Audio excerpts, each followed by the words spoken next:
Let me just test mic, the ones in the Zoom. Hello, good morning. I hope the people online can also hear us. So we'll start at 9:30 in a few minutes. So if you can hear us, please type yes or say something. Anything. Thank you.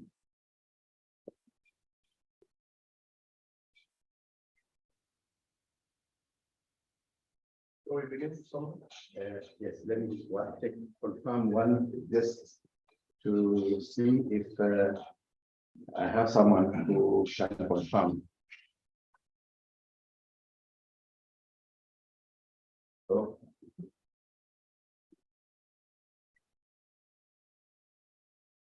can you say something? Let me see. Just say something or say something and say. Good morning. It's not coming here. Hello, I don't know why. It's not coming here.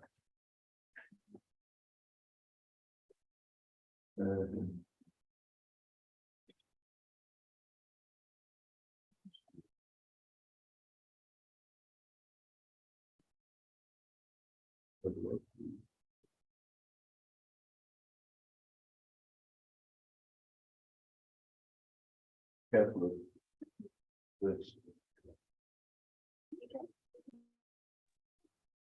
Can you say something? Let me see.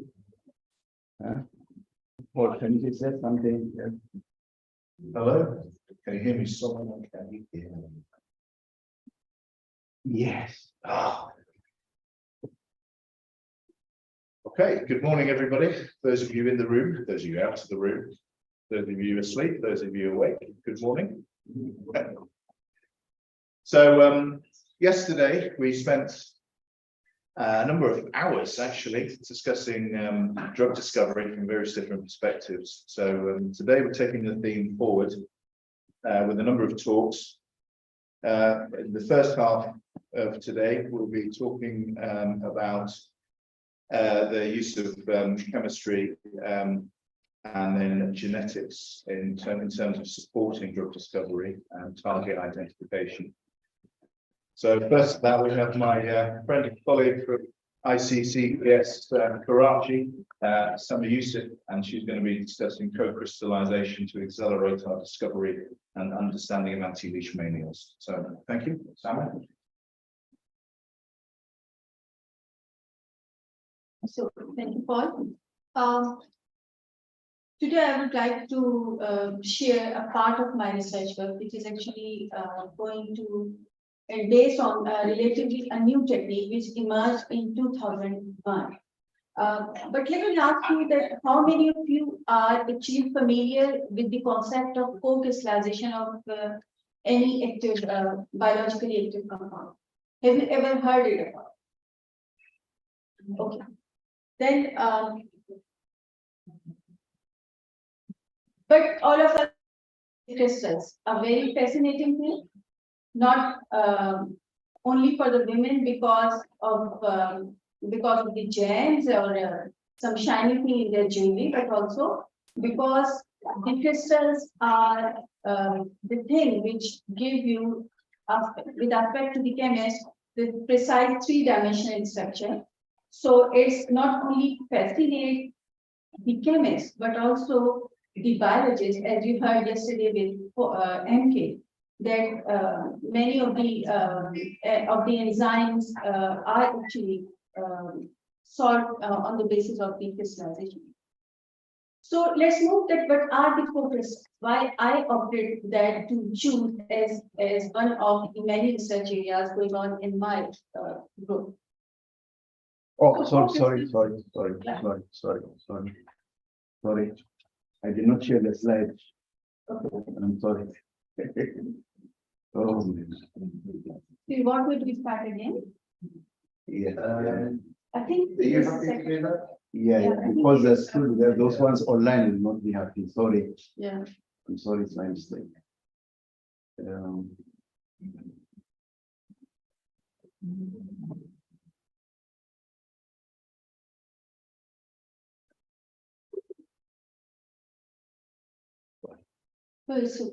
So we are talking about actually the co-crystals. If you're familiar with the crystals, so crystals, and most of them are the natural products. So crystals can be a hydrate, can be a salt, or can be a hydrated salt. But in case of co-crystals, there is a little difference between crystal and co-crystal, and the only thing is that anything at room temperature, which comprises of the two units, co-crystallize in one unit cell, means both of these two molecules are actually crystallized as a same entity. In a way that there is no hydrogen transfer takes place, number one, there is no charge change takes place in that entity. So we say that, okay, we are with a co-crystal in our hand. So you can see that this is the definition that co-crystals are the crystalline material that are composed of two or more different molecules, typically active pharmaceutical ingredient and co-crystal former in the same crystal lattice. So one of them is the active pharmaceutical ingredient. That active pharmaceutical ingredient can be a drug, can be a natural product, means any entity with you are dealing, it is crystalline, and it has some properties which you need to be play around to see that how this co-crystallization is actually contributing to the change in the properties of that crystalline material. On the other hand, the other entity is the small molecule, and it is called as co-former.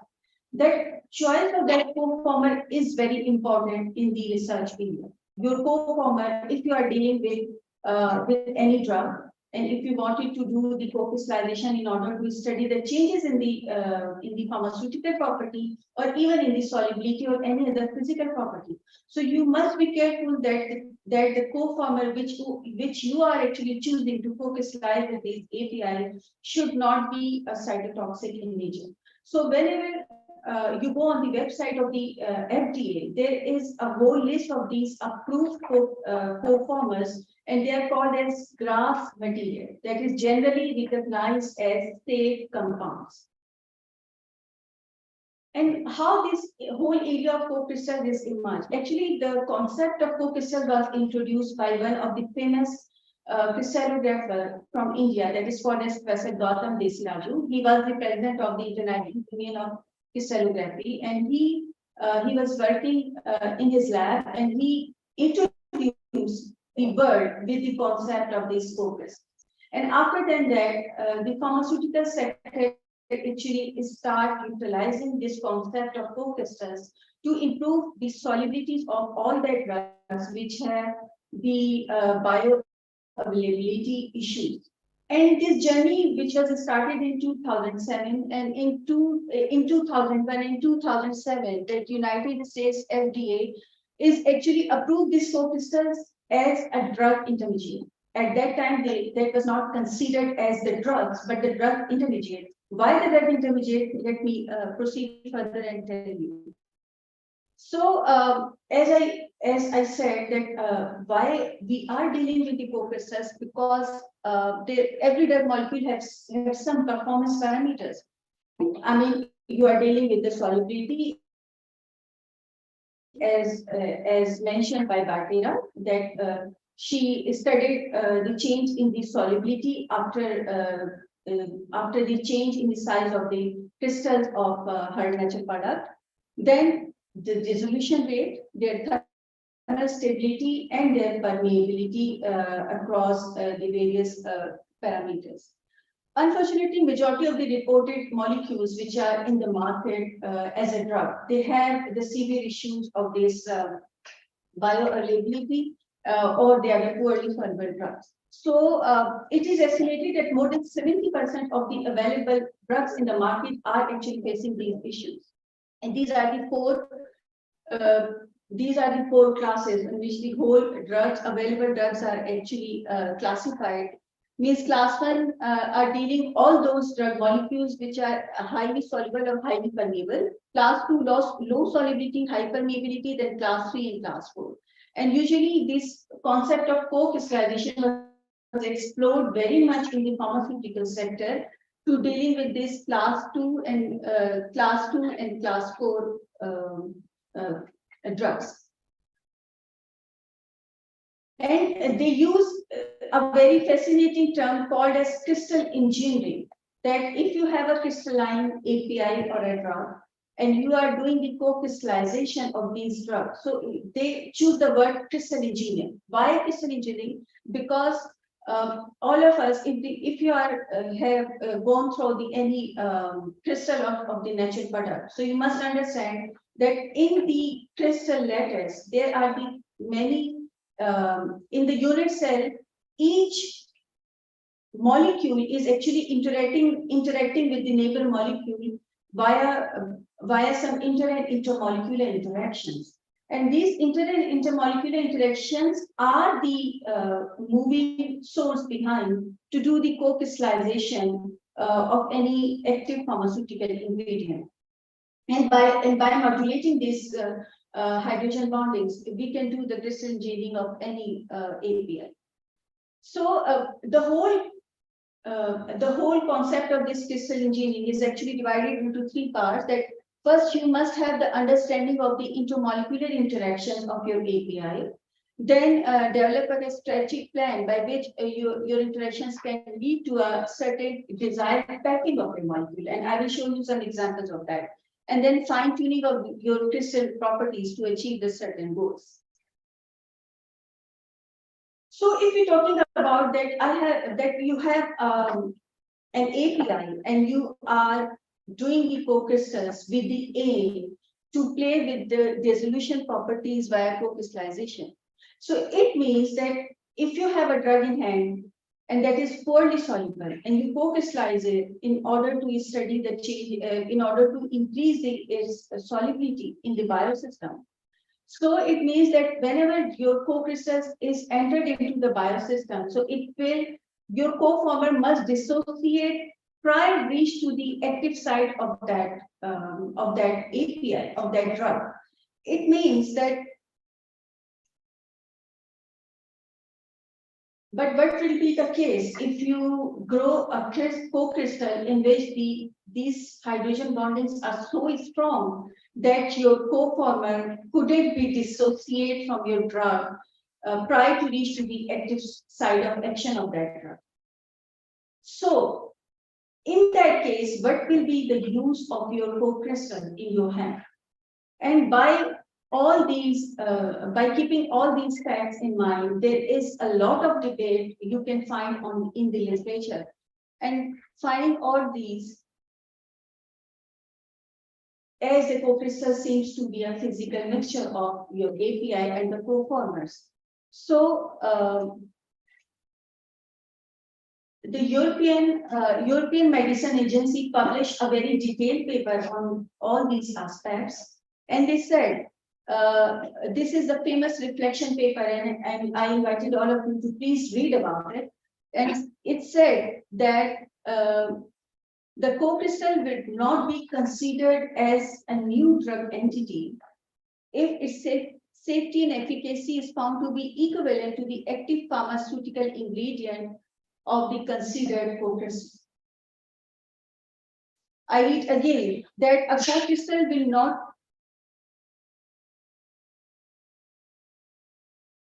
co-crystal will not be considered as a new drug if its safety and efficacy is found to be equivalent to the active pharmaceutical ingredient of the considered co-crystal. It means that if you are doing a co-crystallization of any of the drug or API, and the activity of your co-crystal is equivalent to the individual API of that co-crystal, it means that you have not designed any new thing. So your co-crystal will not be considered as a new drug candidate. Yes. First, so can it be considered as a new formulation? Not a new drug, but a new formulation? Because when you talk about a drug and a co-crystal with a compound and a co-crystal with a compound, yeah. Are you talking about all drugs that are put in a co-crystal to be delivered later or something like that, or it's a new drug that Yeah, if the activity is different, then FDA approved that as a new drug candidate. Okay. Yeah, and it was done in 2017. That approval was done in 2017. Yes. My question was essentially the same. I was thinking, if it is not a new drug and so you establish safety and efficacy by clinical trial. You need to conduct the clinical trial. Right? Yes, we need to conduct the clinical trials. As a new formulation, because Badera mentioned that if there is a new formulation, then you need to conduct all clinical trials. Right? Yes. And that's what the pharmaceutical sector is doing actually, because they are using this approach mainly to play with the solubility properties of these drugs. And for every time they actually submit the data to FDA for final approval. Any work on amphotericin B co-crystal? I couldn't find that work in literature so far, but there's lots of nano formulations. Yeah, But these are not co-crystal. So I can give you the few examples of from the literature that if you can read the title of this paper, that is from physical mixture to co-crystals, how the co-former can modify solubility in biological activities of carbamazepine. So it is a drug. It is a controlled seizure drug for and known as an anti-epileptic drug. And what they did actually, they co-crystallized it with succinic acid and vanillic acid to increase the permeability across the intestinal cells. Another example is the co-crystals of quercetin, and they try to co-crystallize it with N-acetylglycine, carnitine, and kojic acid, and they study the effect on their biological activities. In addition to not only by using the small molecules as a co-former, but in 2012, one of the journal editorial is actually introduced the concept of drug-drug focus. So he said that why we are dealing only with the drugs and the small molecules as a co-former, why not we just introduce a concept and we try to form the drug-drug co-crystals. So several co-crystals have recently entered in the pharmaceutical market. For example, this is Ansto. This is a co-crystal of scobutril and valsartan for the treatment of chronic heart failure. Then Lexapro, it is another co-crystal. And then Tramadol. So these are the other examples of drug-drug co-crystals. But recall that co-crystals are the crystalline material, and they're composed of the two or more different molecules, typically active pharmaceutical ingredient and co-crystal format in the same crystal lattice. So what would be the mechanism of action? There is another debate for that. Is whenever you are dealing with with the co-crystallization in solid form, in solid state, and when this get entered in your biosystem, so it allowed to be interact with the water and other fluids in your body. How it need to be understand that yes. Please, I can see some of the molecules you are using as a co-former.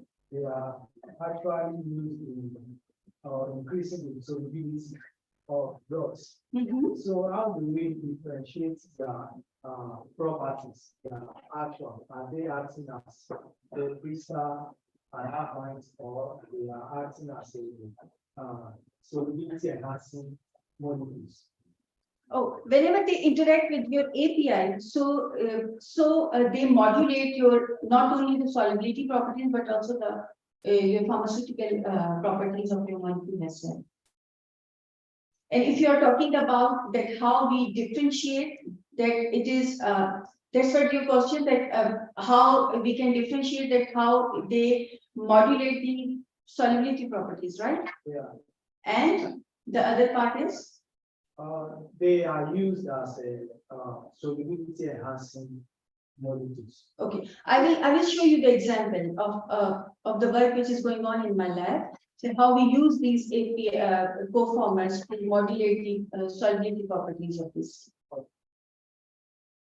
So what would be the mechanism of action of these molecules? So these molecules which are actually constituting the co-crystals can retain in solution some or all of their intermolecular interactions that form the solidity. So there, as I mentioned earlier, the interactions are so strong that they couldn't be 100% disappear in the aqueous solution or any other liquid condition. And this is the reason, that's why these co-crystals are behaving differently, not only towards their biological activities, but also in their, to modulate their solubility. So from here, I would like to share with you some examples of our work. So the principal idea behind is mainly to co-crystallization to study the difference in the biological properties of the existing APIs.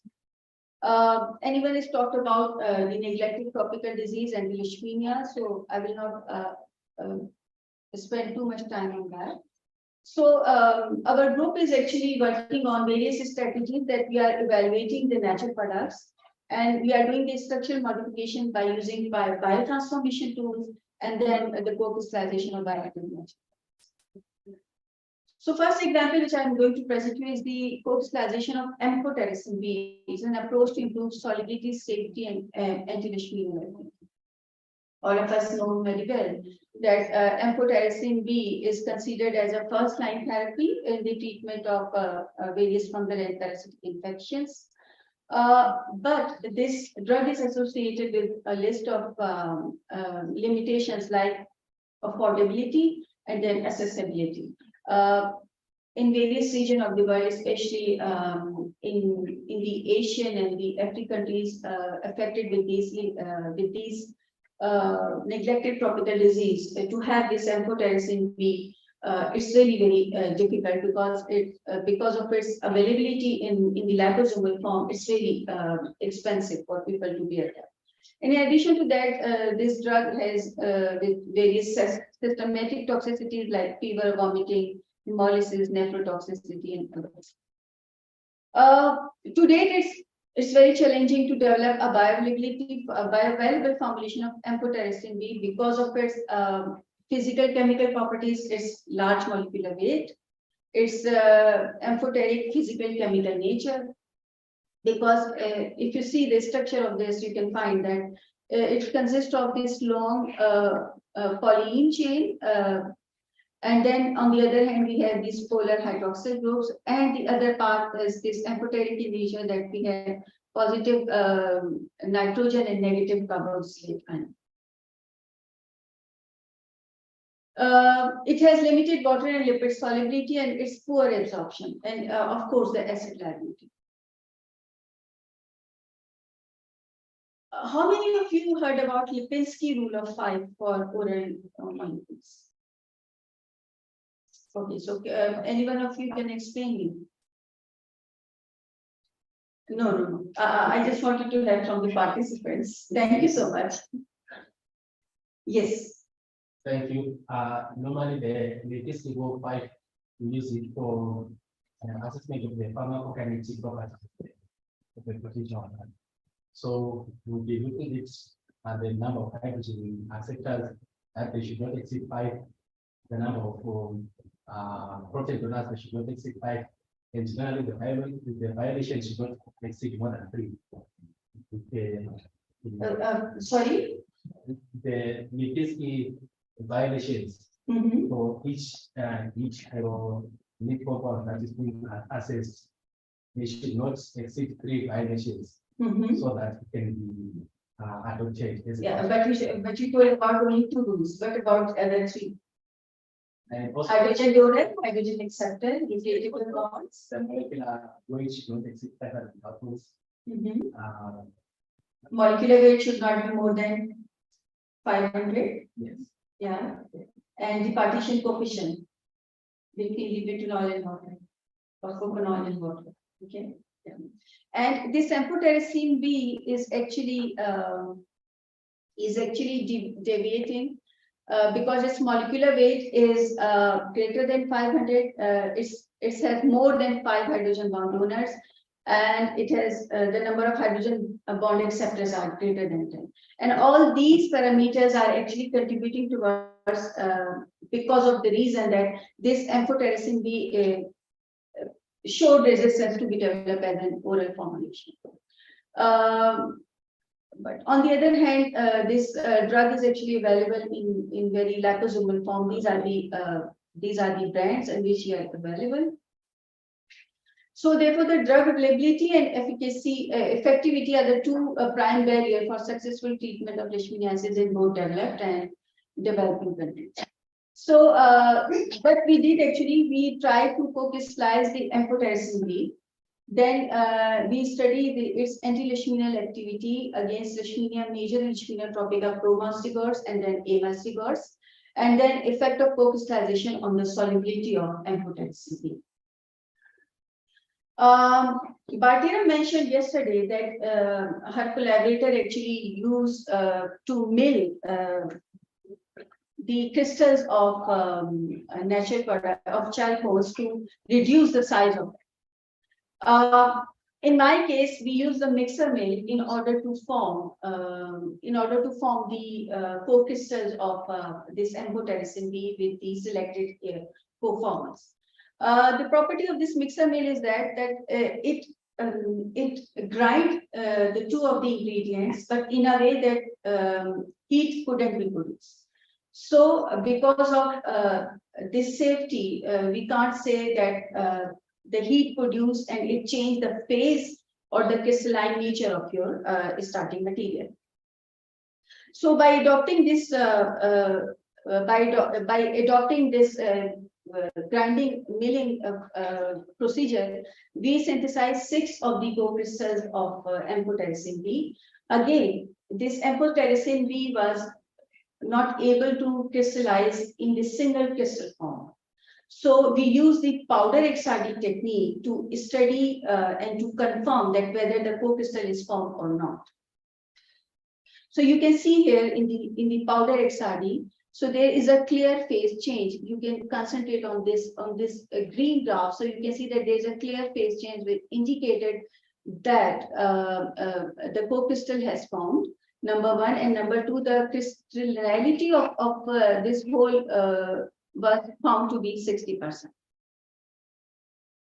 So by this way, we actually found 6 co-crystals of amphotericin B, and all of these APIs were the co-formers were previously evaluated for their cytotoxicity against the human BJ cell line.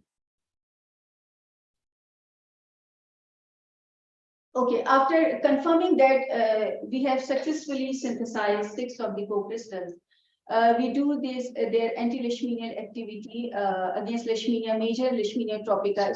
Sorry, so you are looking like amphotericin is a good drug, but it's got some problem with its physical-chemical properties. Yes. So now, what is this? You are co-crystallizing with this to complement those properties, isn't it? So that it has got. Yeah, because of that co-crystallization, the change in the pharmaceutical as well as the solubility was observed. And when we compare it with the amphotericin B, as I mentioned here, we got some promising results. So is there some design aspect like where when you to select which particular molecule you want to co-crystallize it with? Is it random or is there some kind of design? Like you have amphotericin, the structure, and you want to improve its physical-chemical and pharmaceutical property. So this compound you are co-crystallizing it with, you select it randomly, or is there some kind of design or computationally or otherwise? No, it was not computational. As I mentioned earlier, that we choose an API with some issues of solubility or biological activity, And after than that, what we did actually that we from the available list of these pharmaceutically safe co-formers, we choose these small molecules and we allow them to interact with the API. And unfortunately, in case of the amphotericin B, was not able to be to crystallize in a form of a single crystal. So we can't, we were unable to study its hydrogen bonding in real hydrogen bonding in the form of the crystal data. But the phase changes on the basis of the powder XRD data. It's mentioned that, of course, there is the co-crystal has formed because the phase was not similar as the API one, number one. And number two, from the other examples in which we successfully synthesize the single crystal of that API co-former co-crystal. So I can show you that we can easily see that what happened that these co-formers is actually penetrate in the layers of the crystalline API. And after that, they actually form the hydrogen bonding with these hydrogen bond donor and acceptors, which are present in your API. So because of that, of course, the conformation and the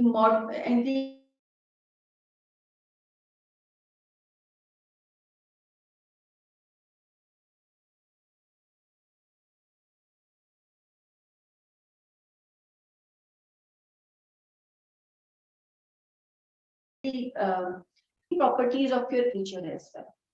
So we study the Leishmania major and Leishmania tropica effect on that, and then we proceed to the macrophage assay. And if you can see that in case of the amphotericin, these are the AFM and SAM images for that. So in case of amphotericin B, these are the infected macrophages with Leishmania major, parasites. And if you compare after 72 after infection and then 72 hours treatment with this amphotericin B, you can see that the macrophages are actually more precise in their morphology. That reflected that of course the drug has acted on this infected macrophages, but the surface and the morphology of these macrophages is not found to be as precise and in case of the co-crystal. If you proceed further, so you can see here, this is our first co-crystal, and in this co-crystal you see that the treated morphology of these treated macrophages is very much better and comparable with the standard one as compared to the only in case of the amphotericin B.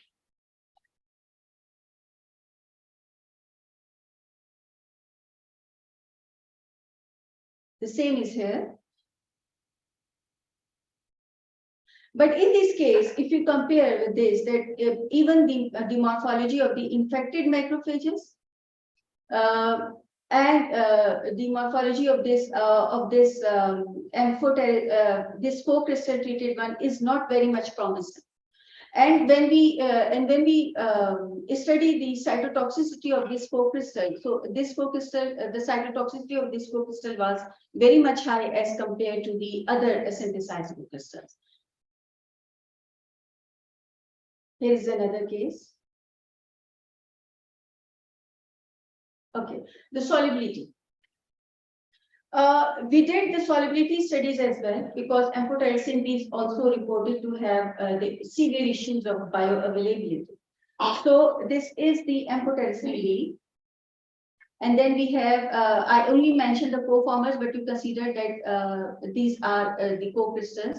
So you can see here that this is our first co-crystal, and this first co-crystal, this dark purple bar is representing the aqueous solubility. So in all cases, the co-crystal of this triazole is actually showed very promising aqueous solubility.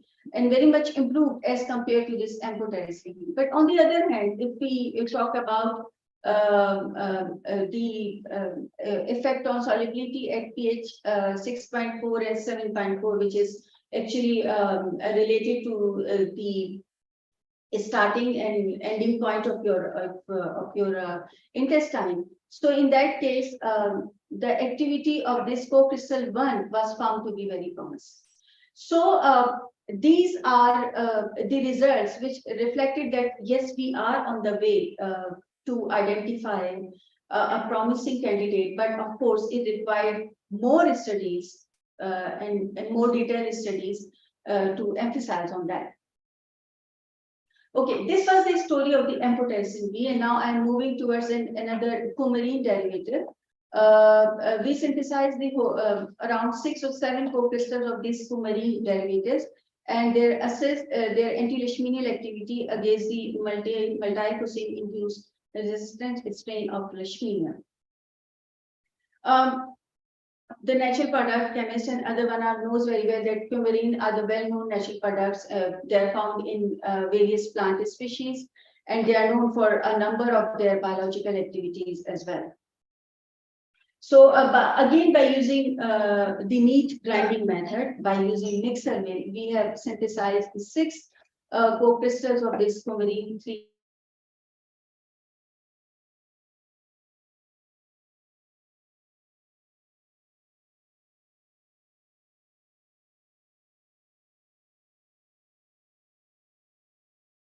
Carboxylic acid derivative. Okay, you can see you can see that this co-former is actually coordinating with the API via these 2 hydrogen bonding.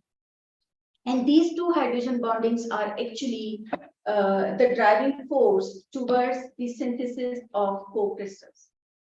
When I was presented this work in Durham, I think 2 or 3 years back, then Paul commented on my work and said that why don't you study the effect of sonication on your, why don't you study the effect of sonication on the biological activities of your work. So what we did right now that we not only do the biological activity evaluation by dissolving these APIs, but also by doing them in 1:1 physical mixture, but not by co-crystallization, and also the effect of sonication, that maybe because of that sonication, this hydrogen bonding get disturbed and they move far apart. And in that case, maybe there is a change in the biological activity of these APIs. So the physical mixture and co-crystals behave differently. Yes, they behave differently.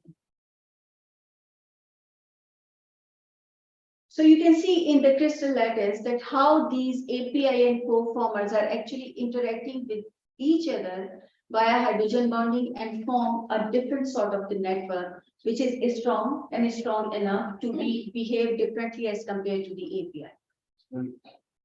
Just Yes. a technical question. The time there, 90 minutes. Yeah. What is Yeah. We actually take, okay, let me explain to you the whole procedure of co-crystallization.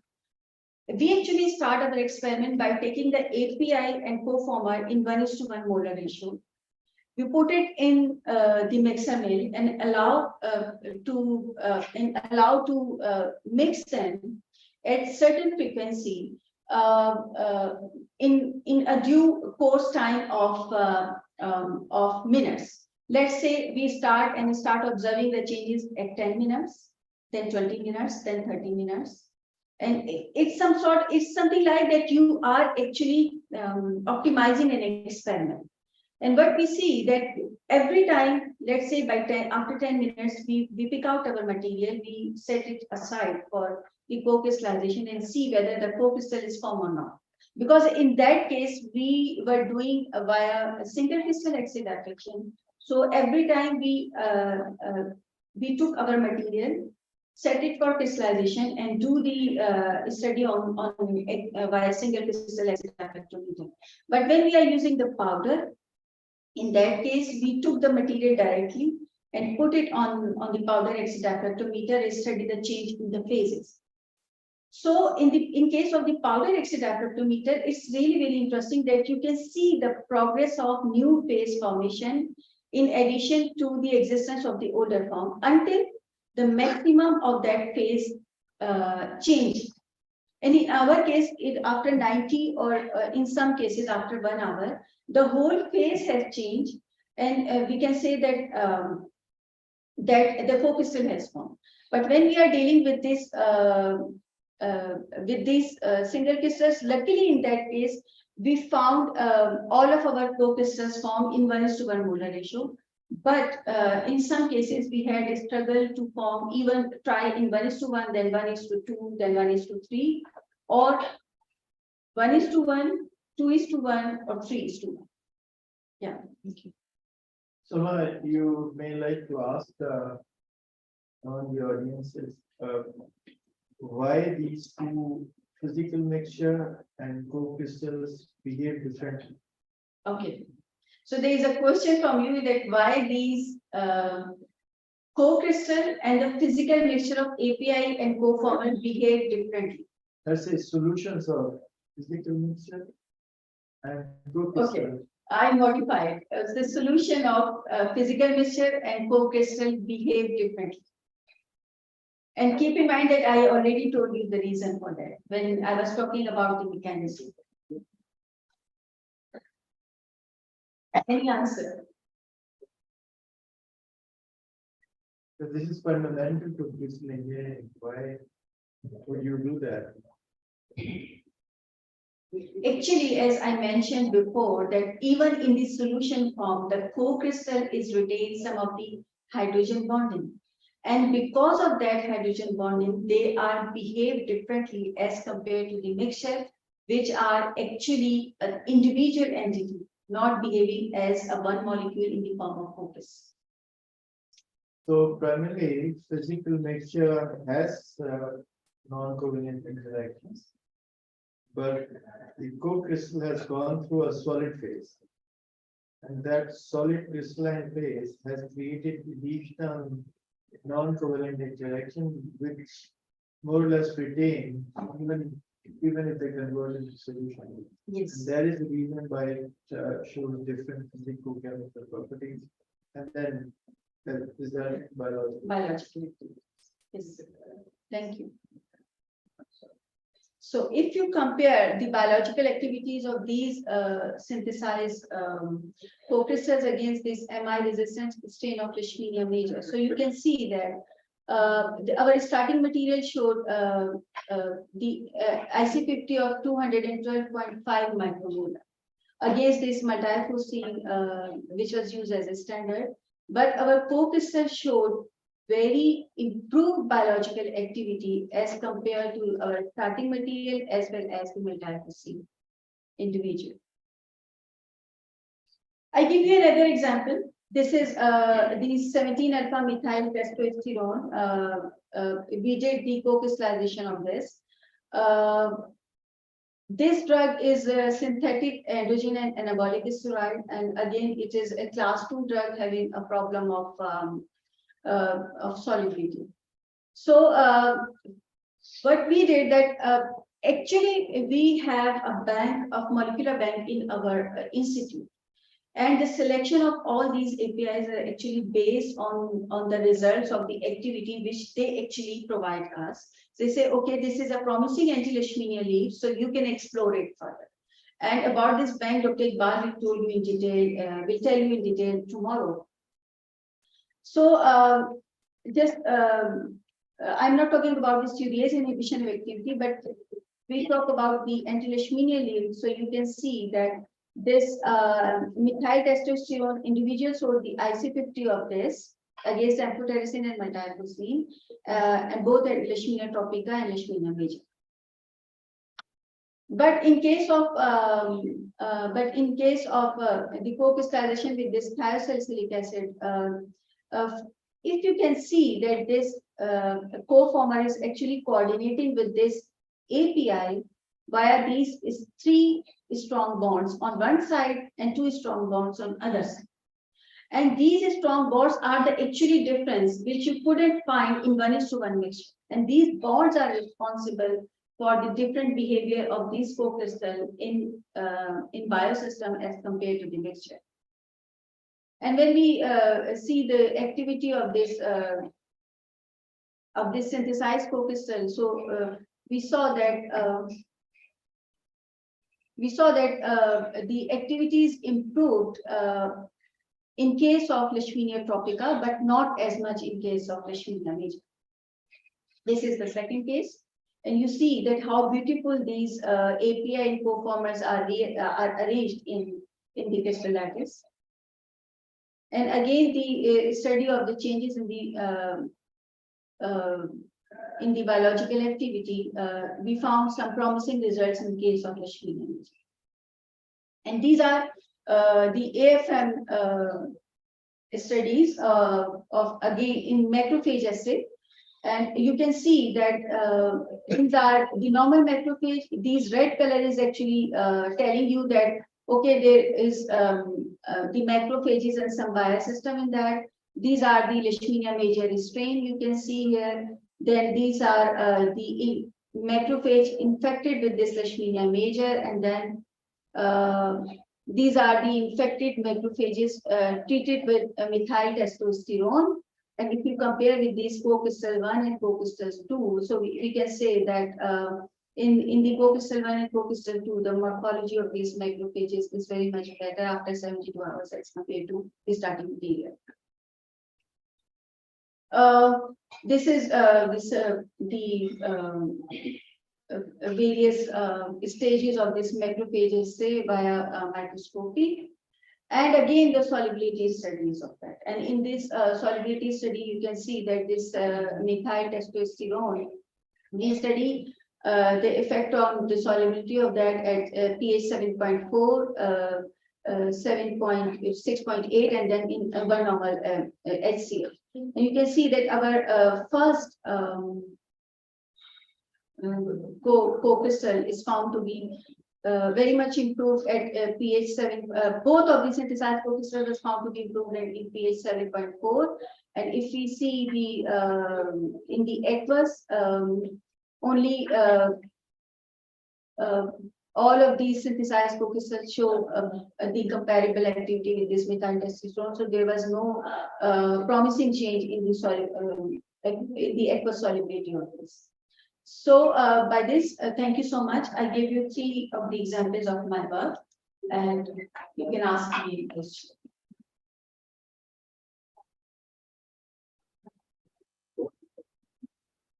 Thank you very much, Samir, for that insightful introduction to co-crystallization of drugs. Any questions from the audience, please? Is there? Thank you. Thank you. Oh, no, get the microphone. Just.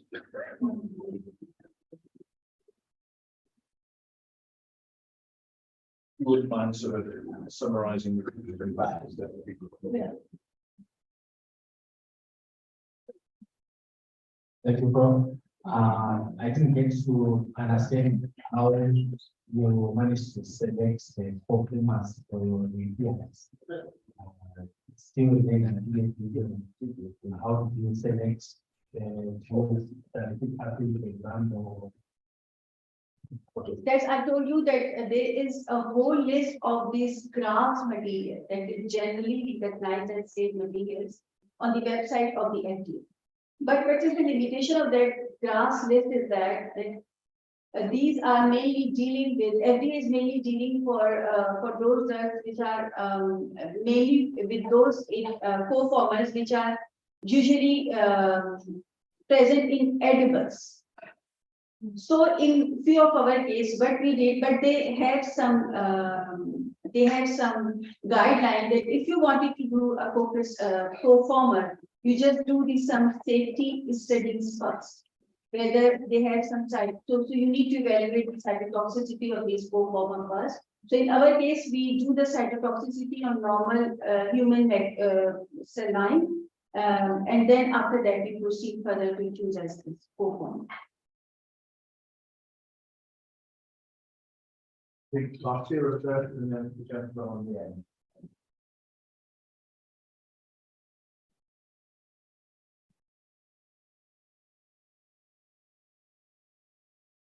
Thanks for a very, very nice presentation. And my question is related to the oxidation process of comparison B. What's the yield of the reaction? How much comparison B you will use? Actually, her question is about the choice of the quantity for co-crystallization in case of amphotericin. So, as I mentioned that we start our procedure by taking the 1 molar by taking both API and co-former in 1:1 molar ratio. Yield of co-crystal. In our case, the yield was 100%. Yeah. In our case, the yield was 100%. But Bhatira, whenever we move our experiment, especially in case of amphotericin B, in 2:1 ratio, that amphotericin B is actually start changing its phase, and it becomes something like sticky or oily. So we decided to be stick on 1:1 molar ratio in each case. And what about the stability in water solution? Yeah. Have you mentioned it? Yes, I mentioned it already. Oh, sorry. Yeah. And in case of co-crystals, it was improved. How long can you keep it in solution?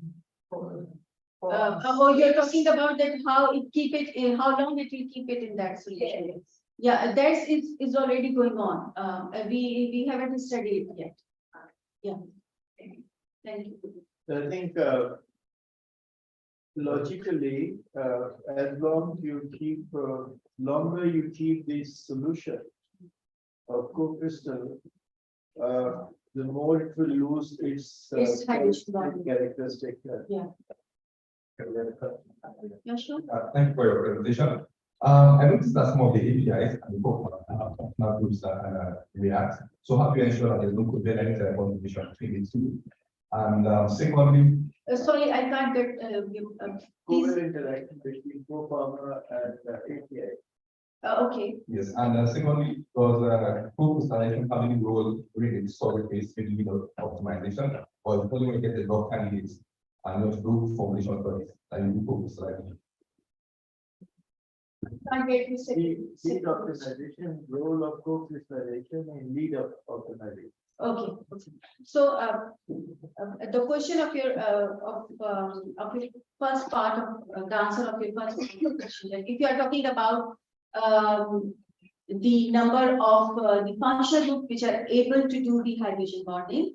So as in most of these cases, I studied this hydrogen bonding on the basis of the single distance. So these hydrogen bond, the length of this hydrogen bonding should not be more than 2.4 angstrom. Okay, so if it is more than 2.4, so we couldn't consider it suitable enough to retain as a strong hydrogen. Also, if there is any covalent bond form, you should be able to see that. We can easily see that on the basis of the exit affection. Yeah. And about your second part, of course, before proceeding the lead optimization of choosing this one, this method, as you must be careful about the co-former selection, number one, and then the API, and then the stability of the synthesized foods. It's very important. Both at room temperature and thermal studies. I actually didn't mention the thermal studies of these co-crystals. We actually do the thermal studies as well. That up to which temperature these co-crystals are actually stabilized. And after that, when they actually start losing their phases, means they are losing their hydrogen bonding, and they have some structural changes which are coming up. And also in lead optimization, it can also be used. If you have a lead which suffered from pharmacokinetic properties. Yeah, we can do. This Yeah. approach can be. Yes, this approach can be. Yes. Beside the physical characteristics, especially stability issue, is there any study related in which the co-crystallization increase the bioavailability of the drugs. Again, even in vivo, for example, we will check the drugs in urine, right? If there, those co-crystals also available in the urine at that same time, and also the experiments have evidence in which co-crystallization can support to decrease barriers, crossing barriers when we use them as drugs. Yeah. These are actually the next step of discipline, and we are working on that only. You see, co-crystallization can, can improve the properties, can also, decrease the, yeah. can also decrease the property. Yeah, actually, what I picked are only the success stories. I have lots of failures in this study as well, to be very honest. That Yeah. also is the. Yeah. Yeah. Okay, so I So, think, Thank you. I guess, I'll just have one question, and it's reaching back to Patrick's talk yesterday. So I just wondered whether co-crystal, you mentioned absorption being something that co-crystallization can help with GI absorption. Yeah. Yeah, These and, are- and I just wondered, there's other aspects, of course, of drug behavior, such as half-life in serum, and then there's also distribution, PD.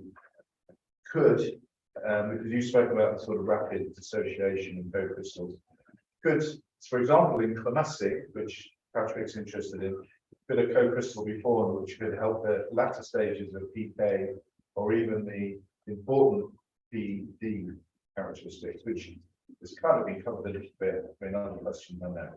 Yeah. So,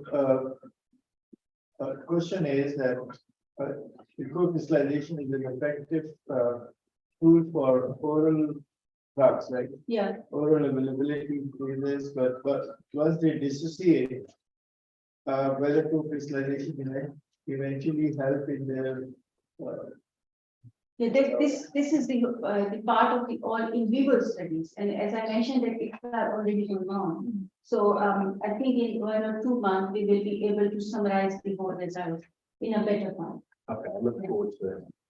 So, without interrupting, thank you again.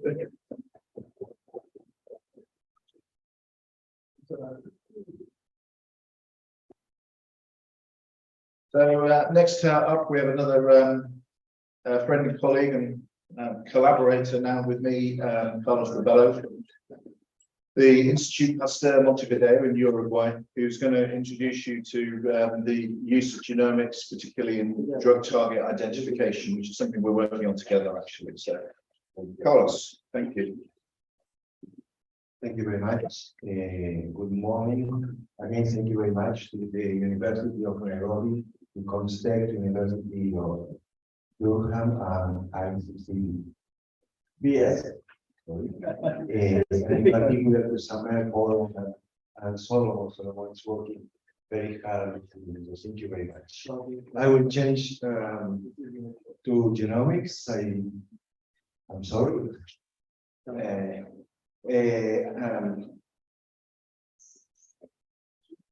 I come from Uruguay. Uruguay is in South America. In the southwest, Montevideo is the southwest capital in South America. So it's clear. Our limits are with Brazil, the big Brazil, and the big Argentina. In Uruguay, we are in Montevideo. We are 3.3 million of people, so we are a lot. People. My lab is in my research. I do research at the Instituto Pasteur in Montevideo and teaching in the Facultad de Medicina, School of Medicine from the university. I'm teaching biochemistry and I'm working molecular biology of trypanosomatids, mainly in Trypanosoma cruzi. So I will talk a little bit about Leishmania, and try to show what can we do in Leishmania, in particular in the context of drug discovery. This term, the term 3 trips, was adopted in 2005 when the genome of the 3 let's say, most important parasites, kinetoplastic parasites, where their genomes were published. The most important in human health were those causing sleeping sickness, Chagas disease, and Leishmaniasis. They used Leishmania major, one strain of T. cruzi, that the name is T.L. Brenner, and T. cruzi, that, as you know, is not affecting humans, but it's the equivalent to the T. cruzi cambiense arborescente. So that was published in 2005. An important point when you compare this parasite is that T. cruzii is always, or African trypanosomes are always extracellular. Leishmania, as you know, is intracellular and affecting macrophages or phagocytic, professional phagocytic cells. The case of T. cruzi is like toxoplasma. It's able to infect almost any kind of cell. Macrophage and non-phagocytic cell, epithelial, fibroblast, etc. So how can T. cruzi deal with those different cells? It's a question that is not, we don't have an answer, but the genome gave some clues about that. The stages was you were the different speakers were mentioning that in Leishmania you have procyclic anamastigotes, metacyclic anamastigotes. In the case of T. cruzi, I will talk mainly about epimastigotes, that are the stage of the insect, and tripomastigotes, that is the stage of the mammal. I forgot to say that in all the cases, they are kinetoplastic parasites because they have the kinetoplast, and all of them have an insect vector that is different. Okay, and concerning the surface of this parasite, that it is an identity card of the parasite.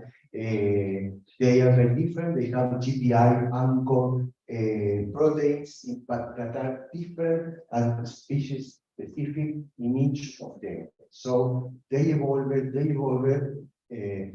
probably because they have different stages of infection. They evolved differently at the level of the surface protein. It was known in the 80s, the BSG from the African trypanosome are very famous.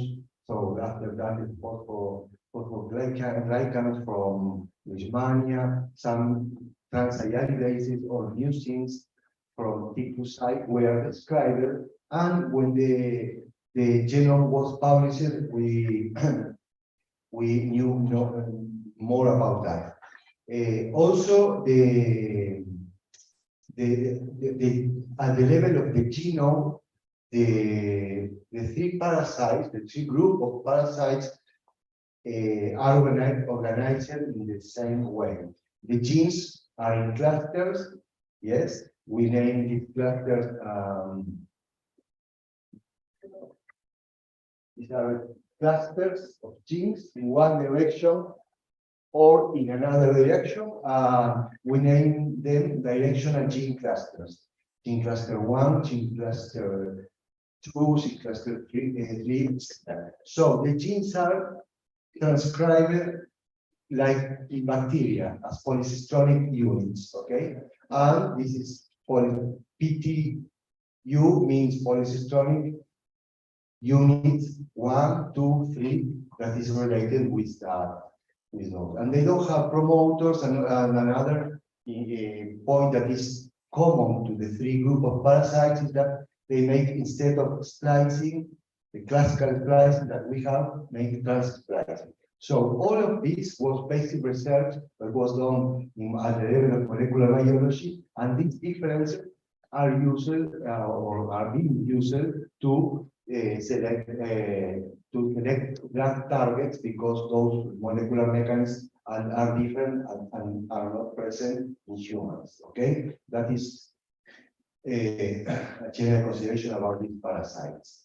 And this is the the cover of Science in 2005, where the three themes were described. So this is the four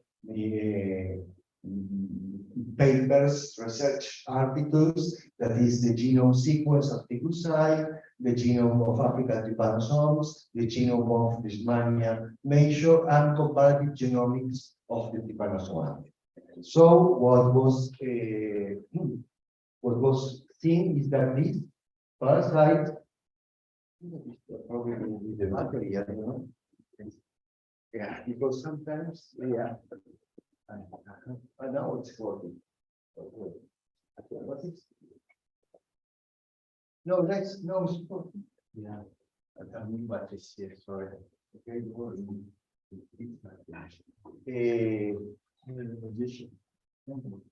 Ah, we change. Yeah, yeah. So want to use mine. Well, yeah.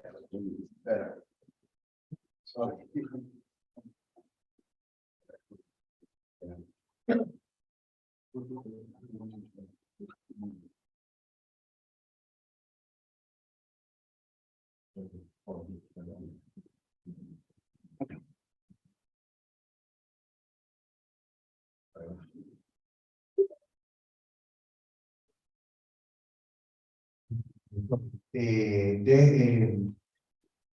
Well, this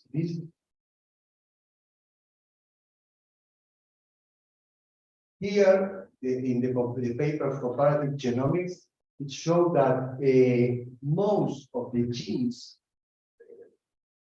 are shared between Trypanosoma cruzi, Trypanosoma brucei, and Trypanosoma leishmania. So they have a group of genes that are a lot, 6,000 genes, more than 6,000 genes that are the same. Some of them are shared between T. brucei and T. cruzi, and some of them not so much between Leishmania major and T. brucei. Why? Because these two are trypanosomes. This is Leishmania, it's trypanosomatic, but not Leishmania. Okay, this is one point. The other point, the comparative genomics of this in 2005 was that the 56 chromosome of Leishmania could be assembled. Assembled, what does it mean? Because most of the people here comes from chemistry, from the area of chemistry. Assembly is something very simple. Is I sequence, when I sequence, I have the DNA sequence, okay? Then I have another DNA sequence, and I see if this part of the sequence is the same, the right side, this right side is the same than the left side of this sequence, then I will assemble, yes, those two ribs. Ribs, I mean ribs, the sequence that I obtain. So I assemble them. So now I have a sequence that is bigger. Now I check similar sequences here is a puzzle that I so I can make I can obtain a chromosome. They use the Sanger method.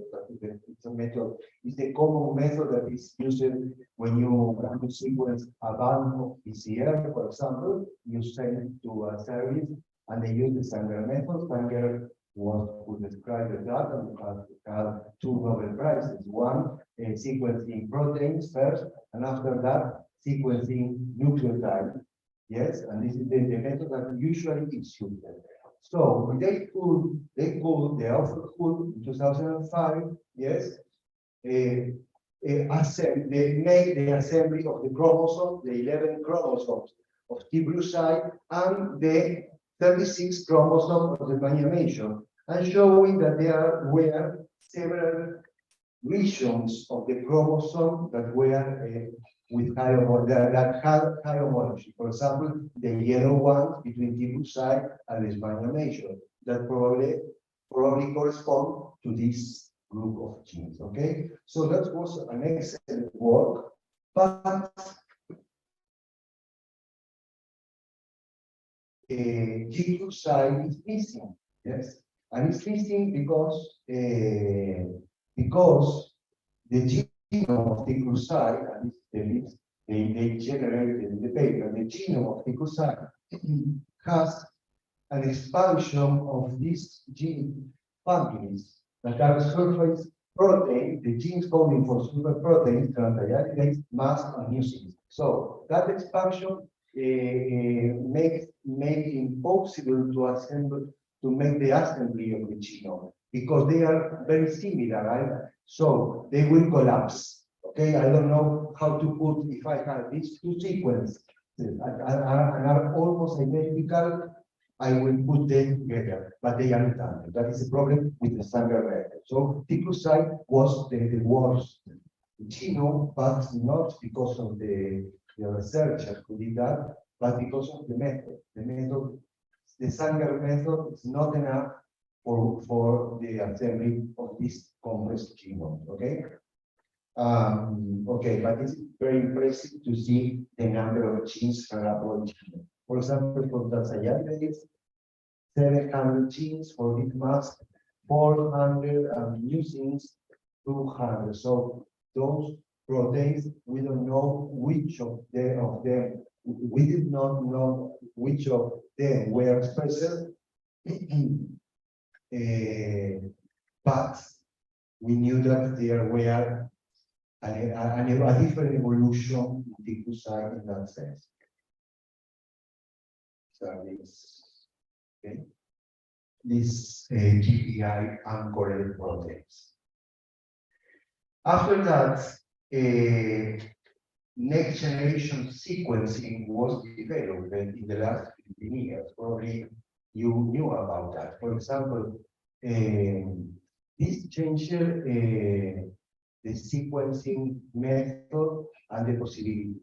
For example, the human genome, that was a consortium of dozens of countries and more than 100 laboratories. The human genome was sequenced by the Sanger method, there where it was presented in 2001, and it took 13 years, $1 billion. Now, with next generation sequencing, we can get human genome in 3-4 days, and if we compare it in dollars, $1,000.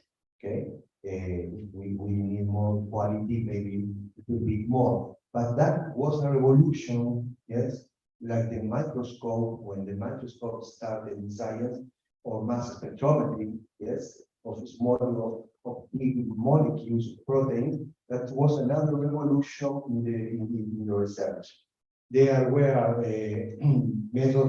methods using short reads, Illumina method, and method using long reads, PacBio and Nanopore. So the strategy of Illumina was to use short read. For example, by the Sanger method, I can sequence reads of 800, 1,000 nucleotides each time. And when the Illumina started, the reads were of 35, only 35 nucleotides. But the difference was the depth of the sequencing.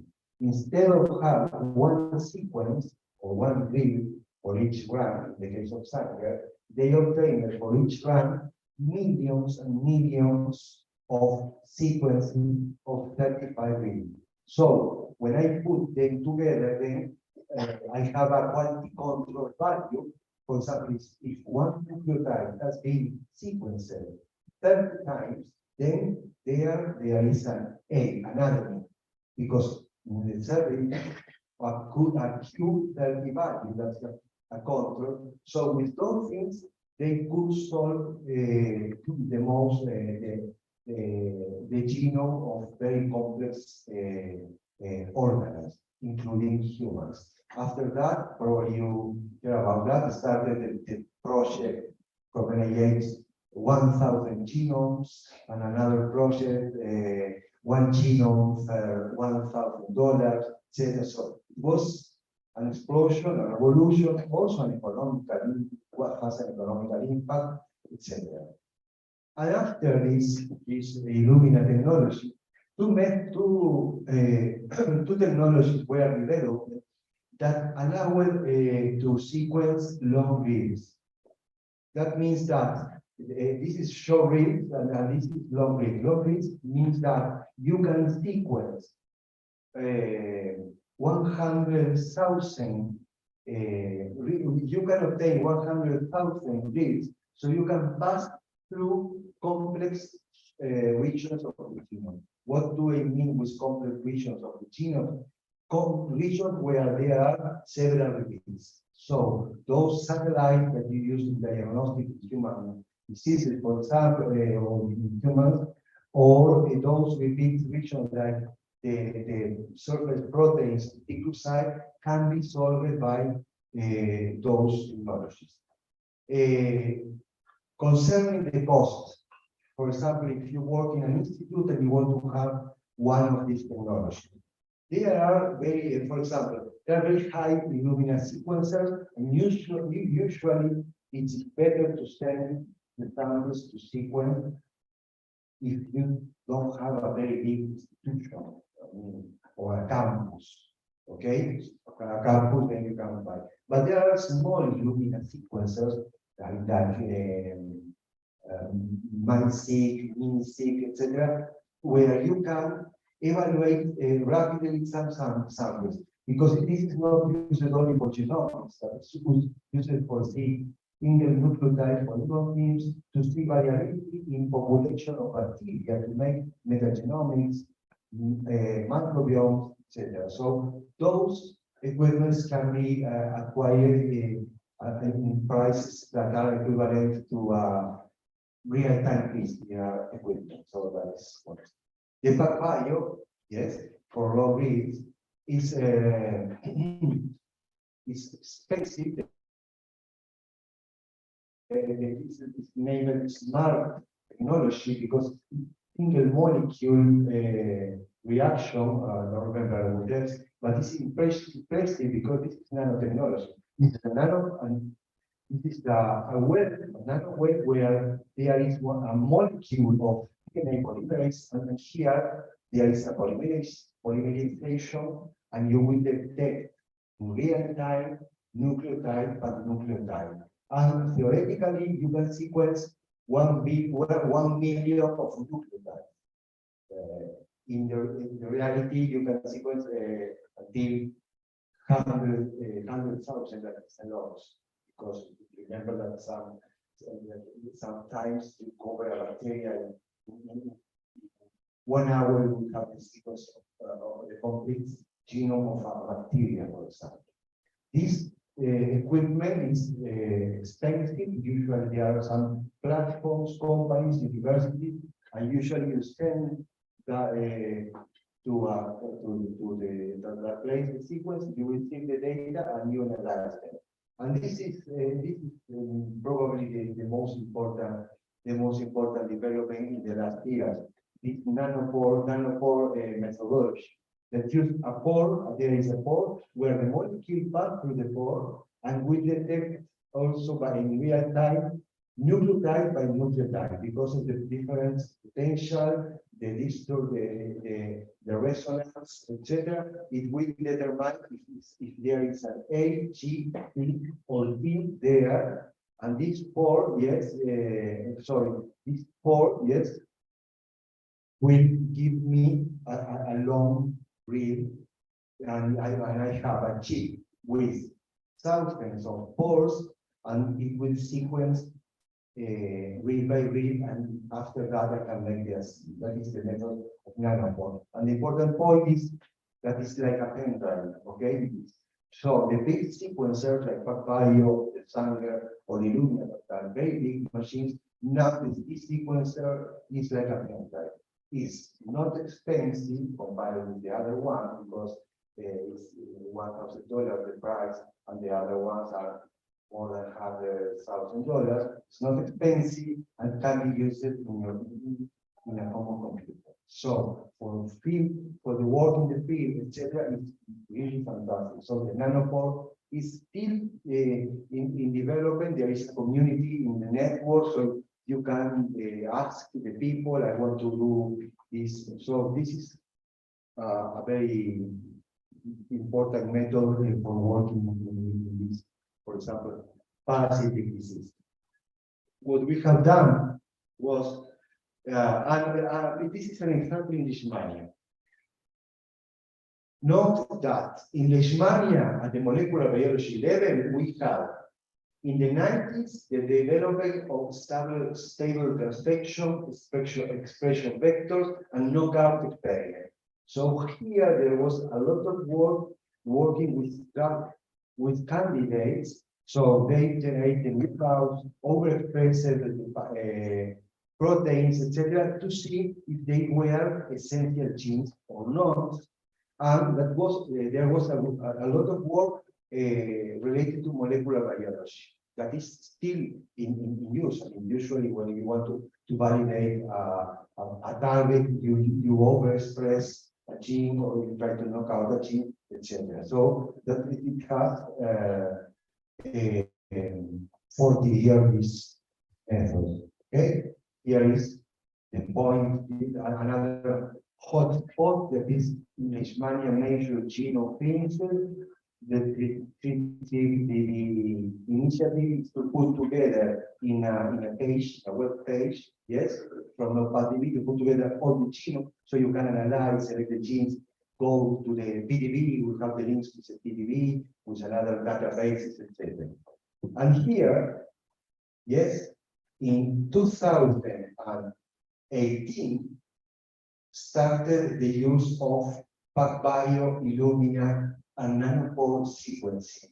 So if you see here in Leishmania, this is of recent development. I mean, when you have something that is of recent development, you have the opportunity to do a lot of things, because there are several questions that can be questions that can be done by these methods. Or so that is one important point here, that is still in construction. Okay? We have a lot of things to do. And also with CRISPR-Cas9, with CRISPR technology, that it was developed in 2018 for around 2018, and day 3 also. So you have now another inflection point in the research of Leishmania. And what has been published in Leishmania was, for example, this work in 2018 in Leishmania Donovani, where they working with PacBio and Illumina could reassemble the genome, but now with the long read passing through the complex regions. So now we can know in Donovani the tandem repeats, which are the microsatellites, etc., and the genome was included. Okay, this is a circus diagram where we compare, for example, here you put the genome of Leishmania major and the genome of Leishmania Donovani, and you compare gene by gene if they are in the same order, and when they are in the same order, we name that synthetic. So they are synthetic. Okay, so means that Leishmania have small differences between them. They are in general synthetic. That is what has been done in the work from 2018. This is another work in Leishmania infantum, where they say they have similar results. I will not comment these figures because I will show them in another part of the talk. And they put here, this is the old genome, Leishmania infantum, and the new one by long read sequencing, and they show how to improve the assembly, the annotation, etc. Assembly is what they say that I put. I make the push. Okay, I have one sector, another, and if they are identical, I am assembling the genome. Annotation means that I check gene by gene and say, okay, transferase, the palmitoylase transferase, this is the phosphoproteokinase, this is another transcription factor, etc. So that is the annotation. That is automatic, of course, because I cannot annotate. So when you analyze the genome, you make assembly and annotation of the genome. And after that, you can make comparative genomics. You can compare the different isolates, or for example, field isolate or directly isolates, not isolate, but samples from lesions in Leishmaniasis, for example. Then the genome of Donovani was described with the transcriptome. The transcriptome is making RNA-seq. That means that I will, instead of sequencing the DNA, I will sequence the RNA. So I can better annotate the genome, because if I have the sequences of an RNA, a message RNA, I know that this is a gene. So that this is coded by a gene. So I go to the genome and I re-annotate, and then the genome is improved and improved. So now we have a landscape in Leishmania that is better than 10 years ago. So I can make some PCR detection, etc., and I can now use this data from the genomes, from the new genomes. And this is growing and growing because several groups are comparing different isolates. For example, in this work, what they analyze that can be done. This can be done now. Global genome diversity of the Leishmania-Donovani complex. So here they have Leishmania-Donovani, here they have Leishmania punctum, and they use Illumina, and they use also, I think that here also they use PacBio, and they compare and they can study the origins. And also they can compare the diploidy. For example, basically these organisms are diploids, as we are diploids. We have two chromosomes, I mean two homologous chromosomes. But in the case of Leishmania, there exists an euploidy.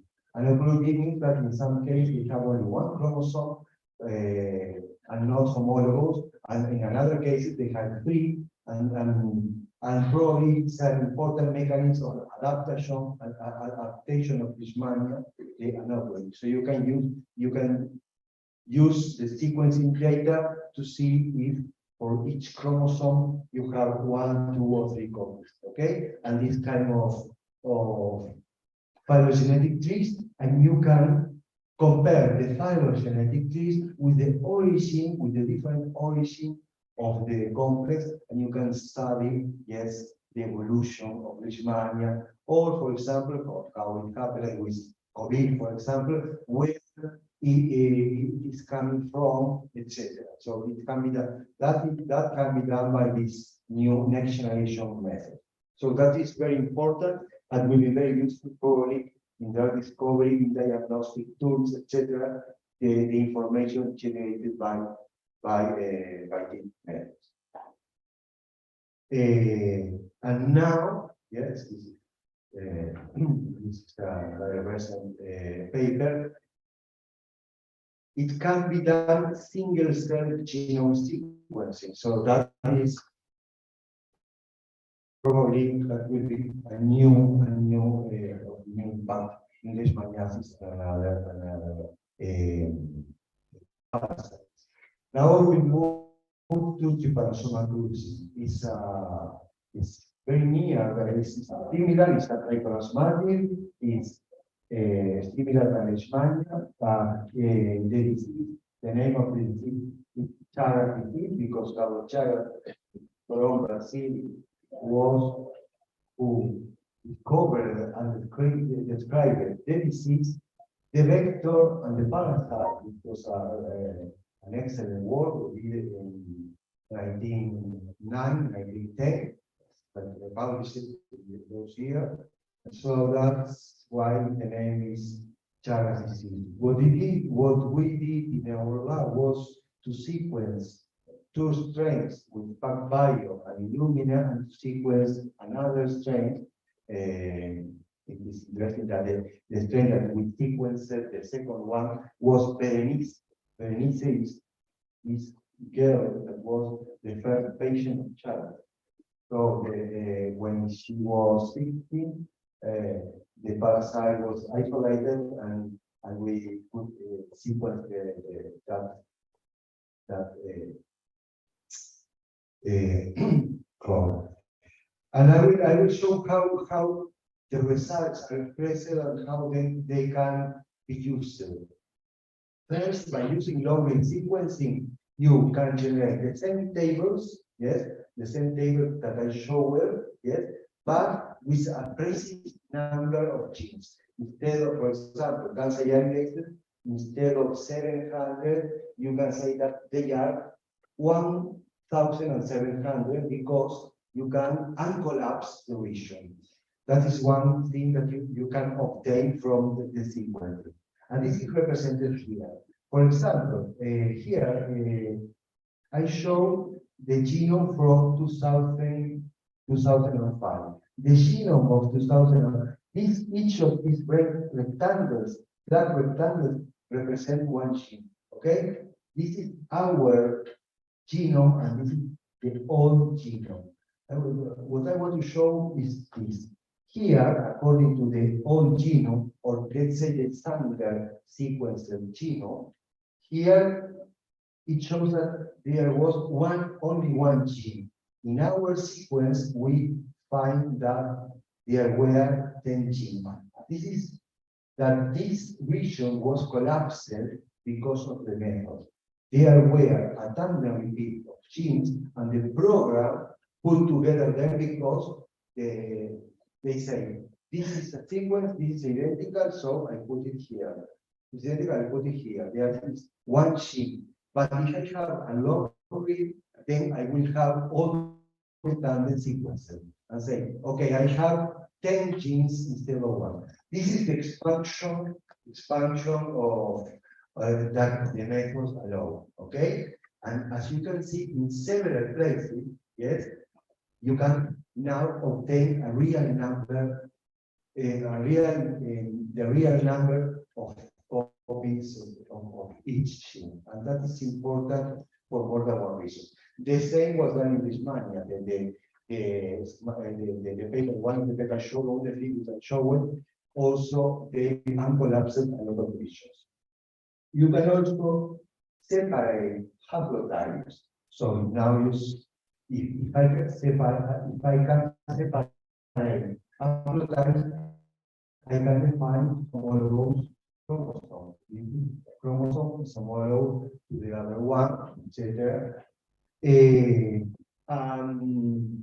And also what we did was to represent the genome in a web interface in this by classifying the different genes. The green genes are those that are known. The known genes that are present in the Leishmania and the side, so they are the core genes. So we put them as green, yes, when it is clear it's a hypothetical conserved gene, and what is the dark green is a conserved gene. So each of these rectangles is a gene. The blue and red genes are those mass mucins and tertiary that were those that were expanded, and there were several copies of them. So we still thanks to this. Okay. Okay. Thanks to this representation, we can take each chromosome, each of these is a chromosome or almost one chromosome, but let's say that it's a chromosome, we see that this is a chromosome, this is another chromosome, this is another, and another. And if you see the red genes, the red blue genes are all together, most of them, and the green genes are also together. They are blocks of red and blue, so surface proteins, and blocks of green that are the common genes, the core genes, the housekeeping genes that we have, and the parasites share, etc. So that's showing that the genome of the glucide is compartmentalized. Always difficult for me to word.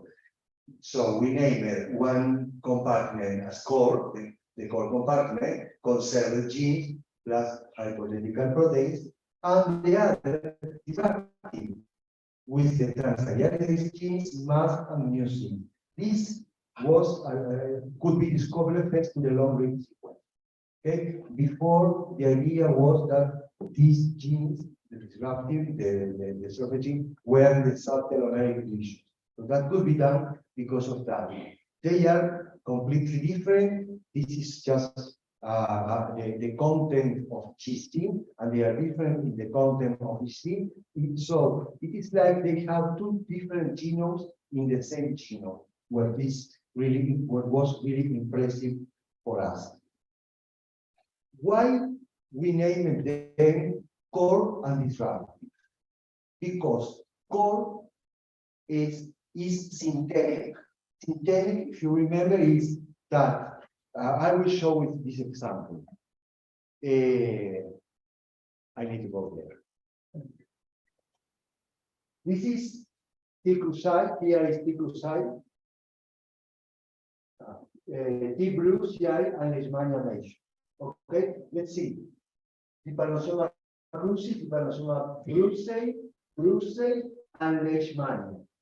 Each, this is from the 3G database, okay, from internet, from the bank of genes of this parasite.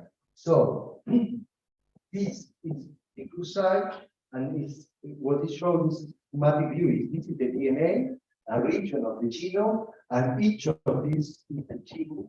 Yeah, each of these is. So when I put show me a synteny map, means that show me if there is synteny between T-glucide, and Leishmania. And what is synteny? This is synteny. The gene, this gene, for example, this gene that is here is present in T-glucide, T-glucide, and in Leishmania. And the next gene, this one, is located in the same position, and the next one is located in the same position. So this map will show synteny. So they are syntenic in the core compartment. Means that those genes that were common, not only were common because of the identity of the gene, but they did not evolve because they are used. They have the same function, and they are in the genome, and they don't recombine and they don't evolve. So the core compartment, we can think that it is almost identical, or let's say 80% identical between the synthetic, between the different trypanosomatic. The difference is probably it is just an opinion. With the different ways of life, because go to the macrophage, the other one must be extracellular, and the other one must go to one macrophage to macrophage or normal phagocytic cells. So probably the difference started the last decades, the metabolism of this parasite, or the single transduction of this parasite.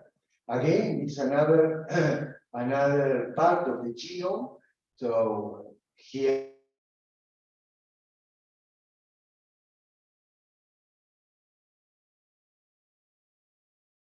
again, this is Trypanosoma cruzi. I just in one of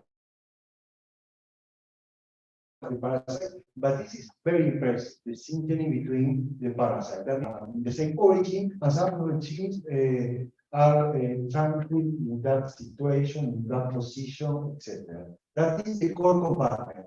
Okay, but when we say chromosome of T-glucide, okay, this is core and this is this graphic, yes, the surface genes used to have this pattern.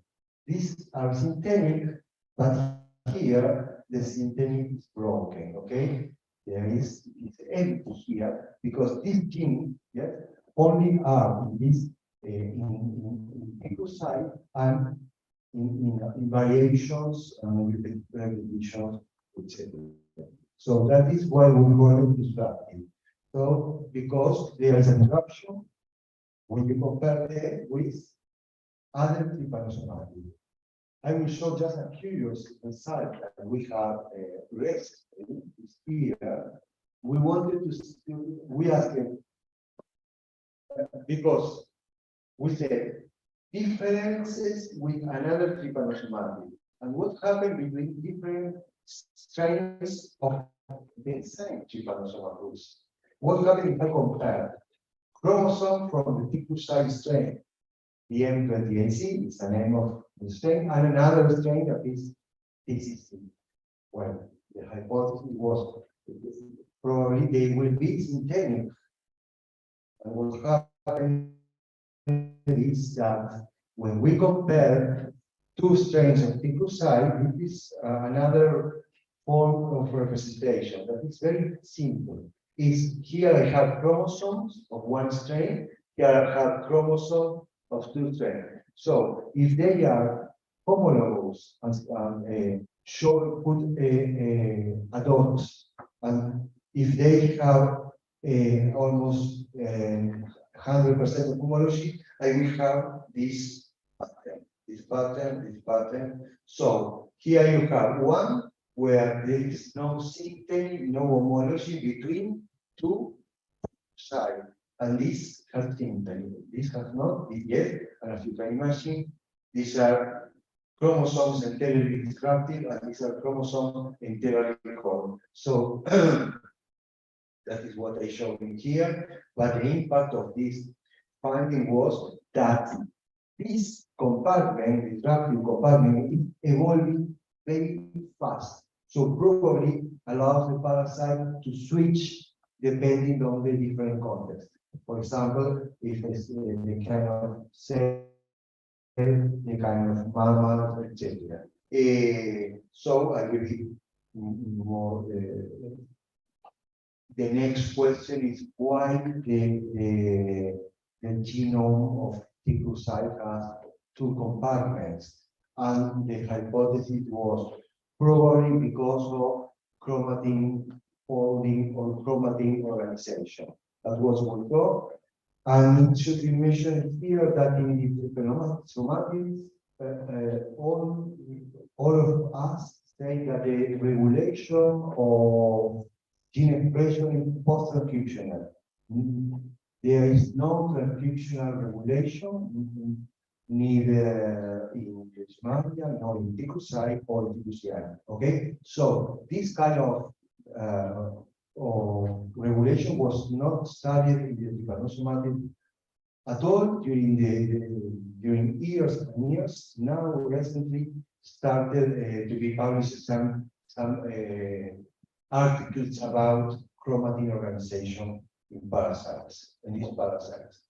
So what we did was to take data of this method that is chromatin conformation capture. It's really simple, and this is one thing that can be done could be done after the next generation sequencing. What I make is cross-link DNA.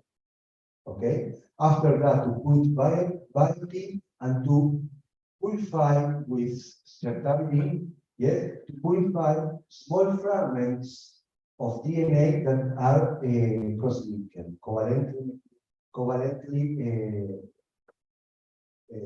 related. That means that they were in the genome, they were in proximity.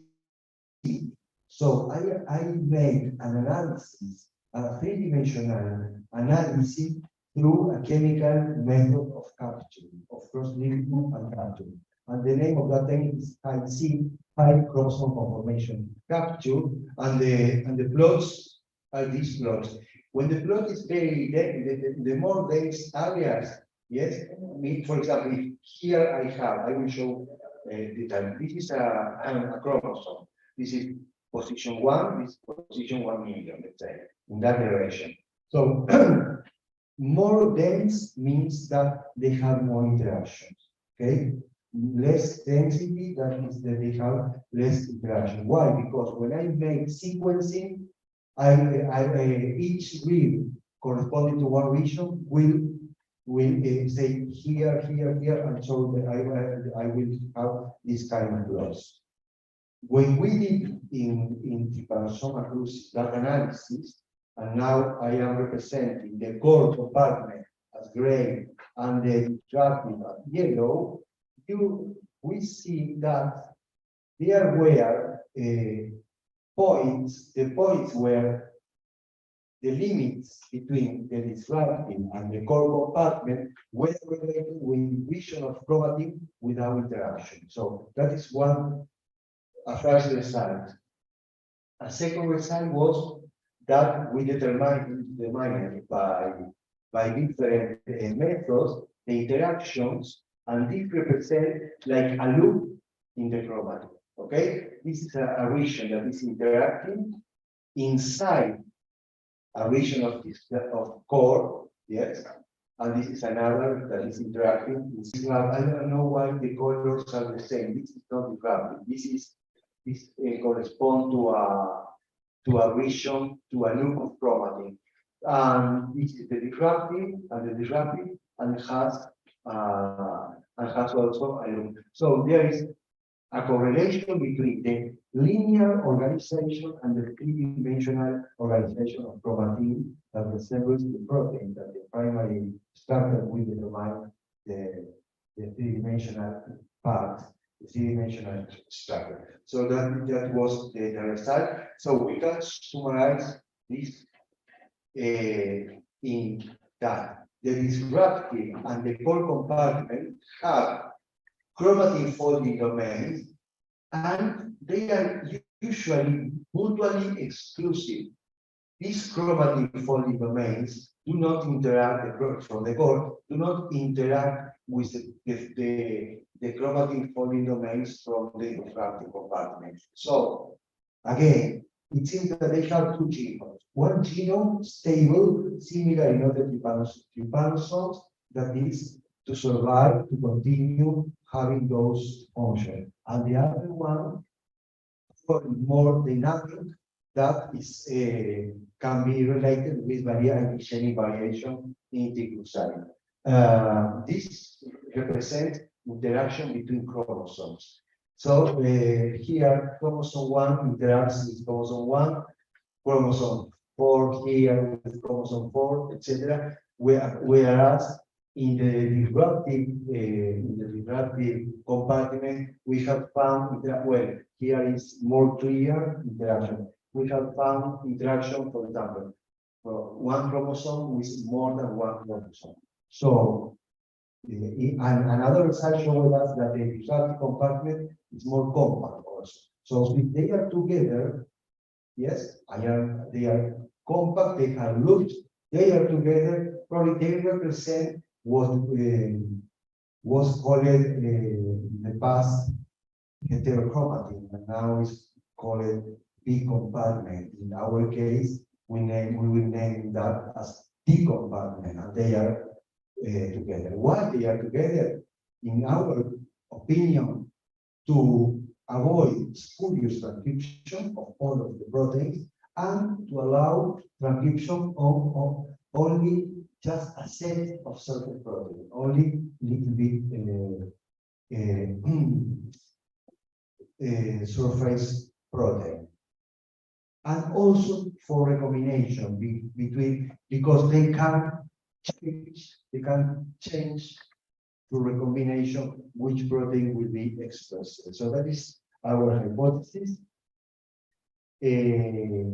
And we see it's not so different than T-glucine. T-glucine have the famous BS gene, but they are in the telomeric regions, yes, and they express one or little 2, 3, or 4 at a time. And after that, they change through recombination or through inhibition or activation of transcription.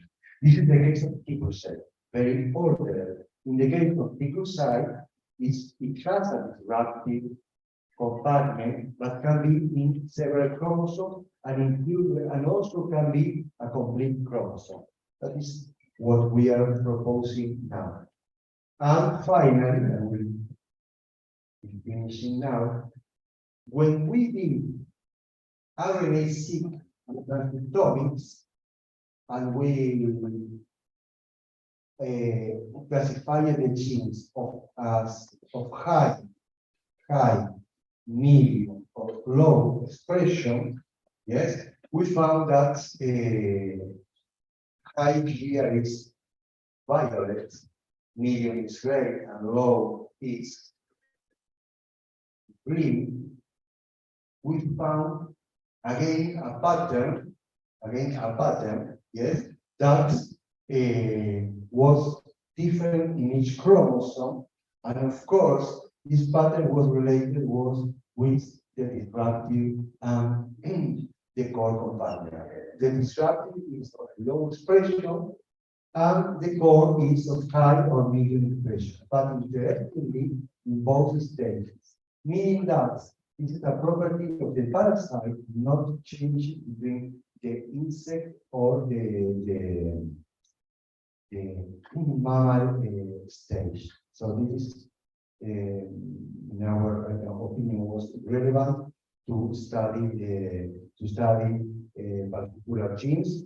We confirmed that this is not transcriptional because we analyzed the transcriptome of the nucleus and it's the same. So it is a nuclear process, a transcriptional process, and not a post-transcriptional process. Yes, and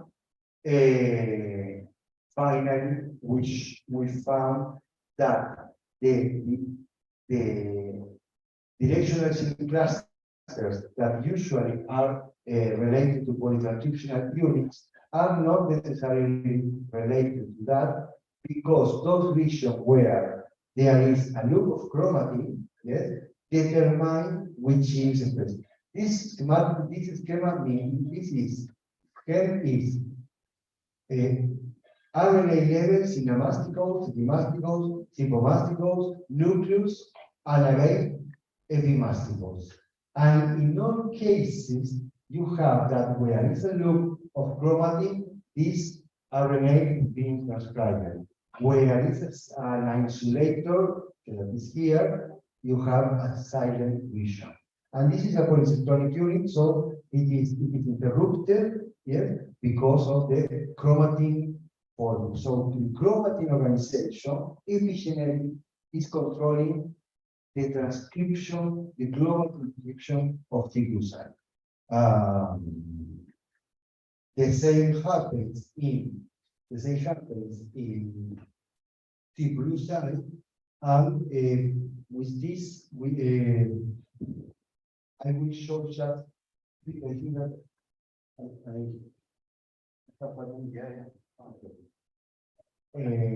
so after this, this second part wanted to show you what you can find in parasite by long-read sequencing and genome analysis and transcriptome analysis. They found the two compartments, the genome of trypanosome organized in chromatin polydomains. The transcription is determined by the structure of chromatin and the region where the genes encode sulfate protein exhibit more interchromosomal interaction. What can I do with that? Well, if it's so important, the organization of chromatin, then I will have new targets to go there, because it's so important that it's the same organization in the different stages. So I can go now to some proteins that are in charge of the organization of this chromatin polydomain. That is an example. I think this can be an example of how to use basic research to go through the finder of the target through different strategies. The other point is that the different laboratories are generating more and more genome sequences. So now you have more information that can be used in the study of drug targets, drug validation. So as examples of how can we use information in the genome in the context of drug discovery and drug resistance, I will show and comment 3 examples. One is a project that is currently ongoing with the laboratory of Paul Daly, Genius Carlos Santos, and our lab and Jeremy Motor Lab, that is induction of resistance and genome analysis. So the general strategy is from one type, for example, we have a compound, was selected from Chagas box and Leishmania from this box, and you selected a compound, you generate resistant parasites. You determine that the ICP has changed, etc. And then you can use genome analysis, and the genome analysis can be done in at least by 3 approaches. One can be just to compare the genomes of the wild type and the resistant parasite and see if there were some translocation, the loss of some part of the genome, etc. That is by long read, you can do that. By using, for example, looping, that's method that uses short read, what you can do is sequence both clones, yes, and to check for SNPs, I mean single nucleotide polymorphisms. So, and then if you find some that are really significant, you go to the gene, and that the gene where the SNP was found, yes, is a good candidate for the target of that drug. So, and after that, you will use the methods of knockout, overexpression that are very useful and will be very useful in the future, of course. But since we are working in Leishmania, in Ticuside, what we are doing is crossing, we are trying to do is crossing our sites and generate a resistant clones in Leishmania, in Ticuside, and then you have more information because the common genes have more possibilities to be candidates. So that's one approach where we are using genomics and analysis of genomic data. Also, you can do RNA-seq. So if I sequence not now the DNA but the RNA, and I find an overexpressed gene in the resistant one, then that is a candidate, and we can go to the knockout and overexpression to confirm that. This is one example of the use of that. The other one is a pipeline that we generated in the lab to select single copy genes. We selected the precise single copy genes by a pipeline that I will not describe. Then we went to transcriptomics and we saw which of those genes were overexpressed in trypomastigos, and then the idea is when we have a list, let's try to knock out them, and if we obtain a phenotype that cannot complete the cycle, then that could be an excellent drug target. That cannot be done by one lab. That is important for an editing, okay? Because you generate a lot of information that can be useful, but useful in networking. So networking, that's why I think that networking is a keyword that it's very important to use. So that and what can you do with the single copy genes that are expressed in the mammal stage? Well, first you can use the same pipeline to Leishmania and put together and select those that are common. So maybe we can make a similar work that is combined. and you can make knockout CRISPR-Cas9 experiment of annotated genes. That's another problem. Some genes are so specific, so are not annotated as hypothetical protein. But if I see that one hypothetical protein is single copy gene and is expressed in highly expressed in mitochondria, then I can look out the hypothetical protein and see, okay, and say, okay, it's an essential protein. So let's ask the group of entity, for example, what can it be? So in case information, structural information can say, okay, it can be this or this, it can have this separate function. So that is where networking works, because you combine chemistry, biology, structural biology, genomics, molecular biology, biochemistry. They are not these areas that are usually separated. Our strength can be, we can put them together, and networking again is the keyword. So it would be good if we can continue after this activity, and the young people can continue interacting with the different, and that is why what we are trying to do is this network. And the other point is that was mentioned yesterday, there is a fantastic tool that was recently developed and is still in development, that is CRISPR. Why? Because CRISPR was described some years ago, the Nobel Prize was dedicated to CRISPR in 2020 or 2021, I don't remember, to women that were discovered. That was also very important. But CRISPR was discovered by the system, the CRISPR-Cas9. Cas9 is a nuclease that has some properties, some particular properties that allow to do this. Okay, to select a region of the genome, yes, and to cut it, and to generate a mutation, or to put a fragment of resistant and to interrupt and to make knockout. So it's easy now, it's more easier to make knockout because we can program the enzyme.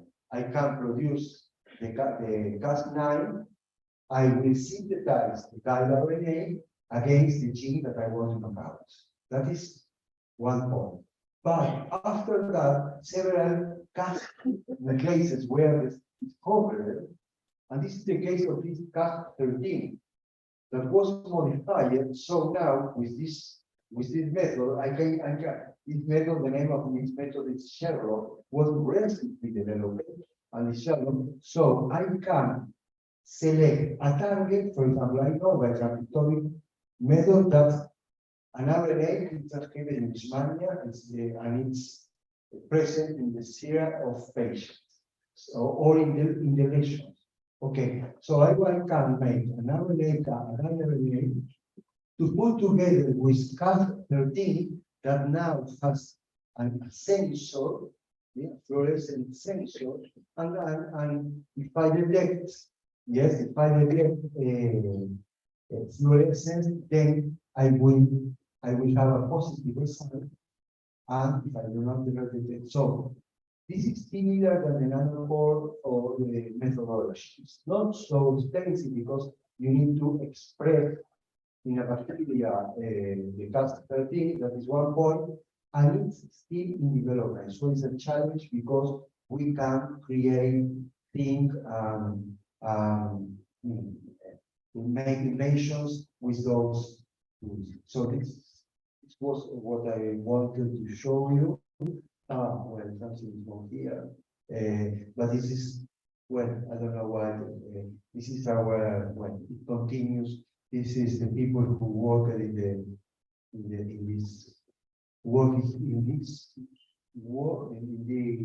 our lab. The people from the section Biomathematics is here, and it's our ongoing collaboration. I'm sorry, but I don't know why. Okay, here is the right one. I forgot to delete the other one. This is the people who have been working in genomic work, in the genome analysis of picoside. This is our ongoing GCRF collaboration. It's a lot of collaboration and the support of our work. And now, yes, muchas gracias.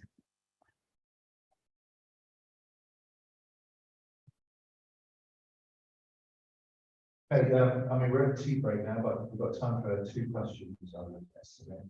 So, 2 questions in the front row. That makes it very easy for me to pass over the mic. You can't talk. Oh, you. Okay, thank you for the good presentation. So I have a question or rather a concern. So since Leishmania and T-causa share the same genomes, so is it possible that they could be sharing the same medication and stuff, despite the fact that Leishmania is an intracellular parasite and Tris is an extracellular parasite? So my concern is if you approach it with such a way, you probably maybe do a blockage of macrophage activating the cytokines, so that it prevents maybe entry of Leishmania into the macrophages, then introduce the drugs that are being used in the treatment of Tris. So is it possible that something like that can happen? Excellent question. Always when you have post-approaching interaction, you have 2 actors, and today we were talking about only one part, one side of the problem. And it was very good your question, because you introduced the other part, because this parasite survive because they can modulate the response of the immune system. So there is another part of the work that several labs make, that usually mean post-directed therapies. So and probably some of the drugs that are used in Japanese are good because they have also effect on the host. Leishmaniasis was used in charity, but it was used also in some kind of leukemias. So probably it is doing both things. The idea that we have when we focus on the parasite is that we can find drugs that can be used in the 3 parasites. For example, we are talking with Iqbal several times that they have some compounds, and also with people from Brazil, some natural compounds against different kinds of Leishmania. Yes, that should be assigned in picoside, because maybe we have there a drug against picoside. So it can be done, but what you say is true. I mean, the different strategies in modulate the immune system, modulate the specific cells, etc., can make difficult to find the drug against that, but we must try. There is also another problem that is the same that in tuberculosis, for example, that is the quiescent or dormant parasite. Usually, 1/3 of us has Mycobacterium tuberculosis, but it's not even, because the parasite can generate that small granule with those lymphocytes around the parasite. The parasite also reprogram macrophages to transform them in like epithelial cells and infiltrates. I know that you have tuberculosis, And then, okay, you know how the disease that you have, the bacteria. I will treat it with isoniazid, with ampicillin, etc. Then the bacteria will not be affected. And probably the parasites, the dormant parasites, if I treat them with methoxyfloxacin or something like that. So that is another problem to be solved. So it's not easy. Because they have evolved for millions of years with us. They know Thank you, Professor Carlos, for your informative presentation. I have nearly two questions. One of them regarding the comparative genomics and the different mentioned. You say if they use a technique to generate a chromosome analysis, are they especially designed to generate specific ends from these? And the second, you mentioned the nanopore. Is it the mini ion? Yes. Yes. Mini ion. Okay, so the things that cost the same. Yeah. My last question regarding the passive. See on the slide, there is a report. So the focus right and initial volatility. What exactly is the things that lead the reporter to the user? Thank you. That's questions also. Yes, it's already. When I said nanopore, it's the mini ion. Also, probably you have seen that as mini ion. The first, that was the second question. The first question, it was related to restriction and size. They are not necessary because you purify. This is impressive.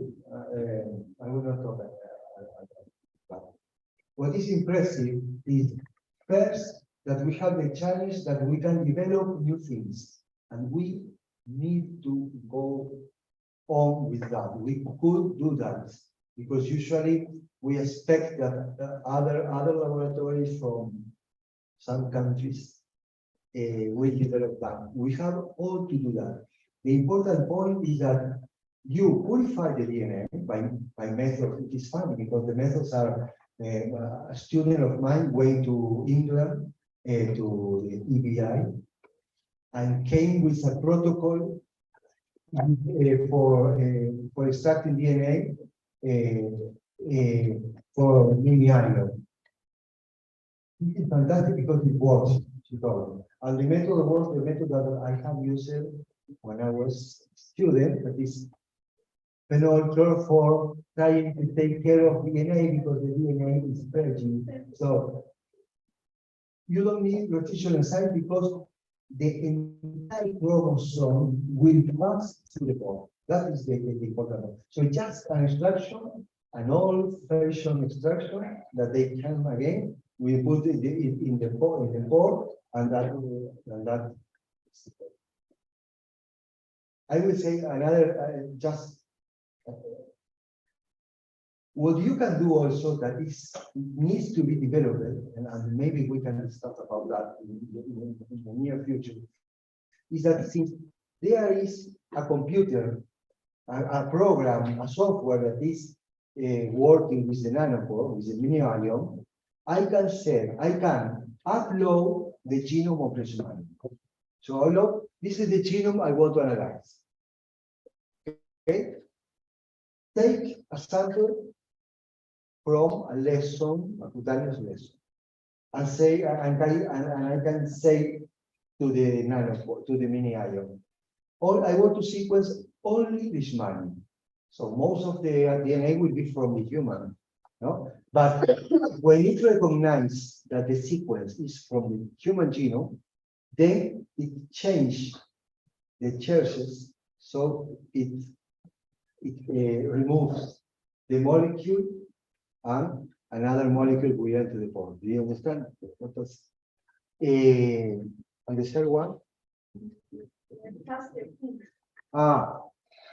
The method you can find it in the literature. The name is Sherlock, as Sherlock Holmes. Sherlock because it's I don't know, like scissors. I don't know, but the modification was done in some way that the center space, they modify that. So the center space is the sequence, the recognition is perfect. Then the center space will use the nucleus activity to remove the report. Sound like the important real-time PCR when we use the tag model. Exactly.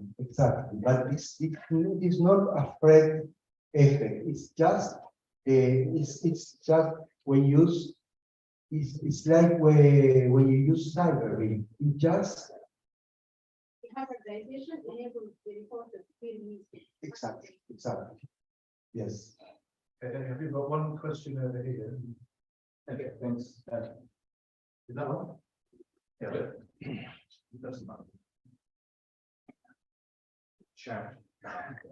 All right, thanks, Carlos, for the presentation. Just two quick questions. Probably short answer. So what they looking at a sequence data to show that for Leishmaniasis, it was the sample derived from clinical isolates or culture. I don't know how it's or clinical isolation culture. But I'm asking, were the samples from culture or clinical isolate? That's one. Almost sure that were from cultures. Coming from probably some of them clinical isolates. But they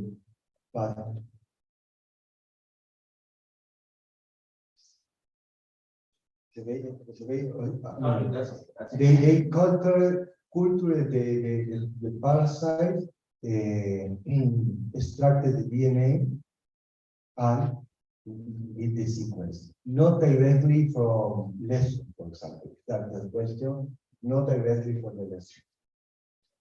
The second question is there's kind of a dot matrix comparison again for trying to disentangle between the core and disruptive compartments of the T2 side. The program you're using, is it open source or it's just maybe your site?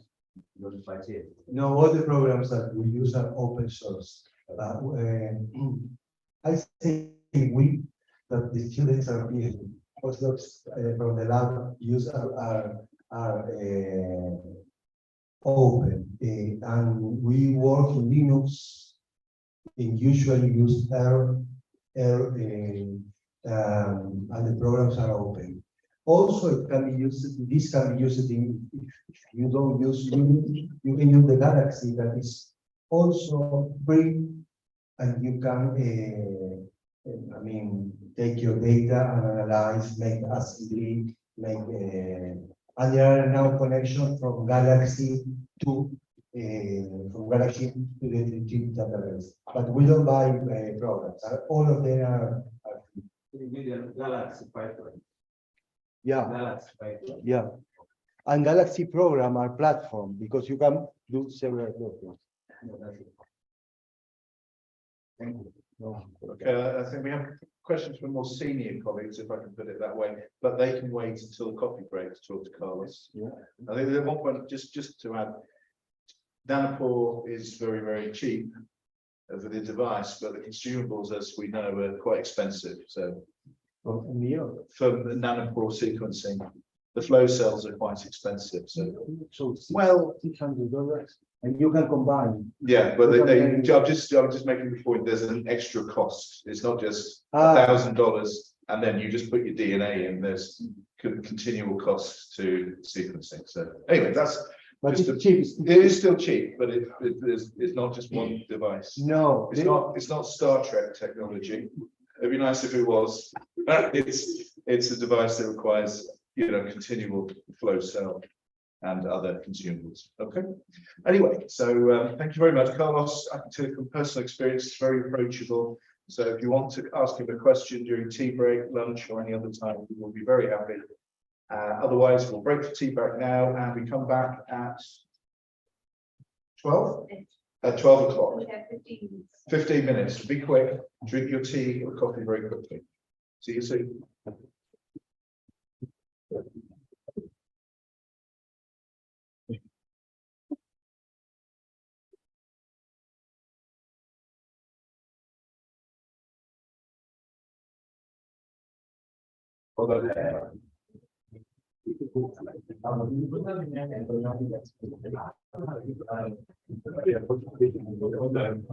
It works.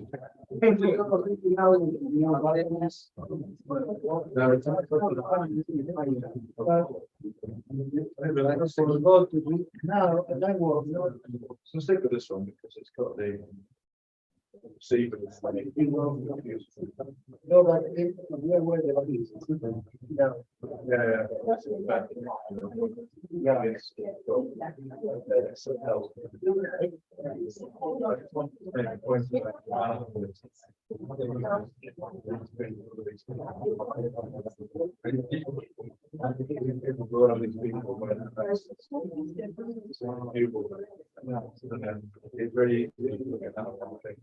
It's very.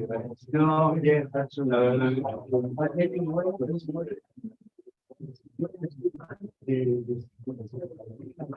When we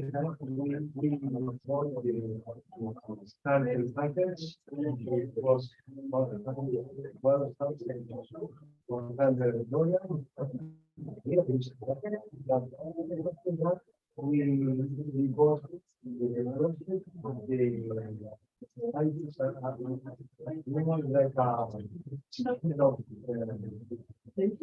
one of our artists have a program there to translate from the raw data. And it goes fast. Yeah, fast. You can do that in your. It's better to do that.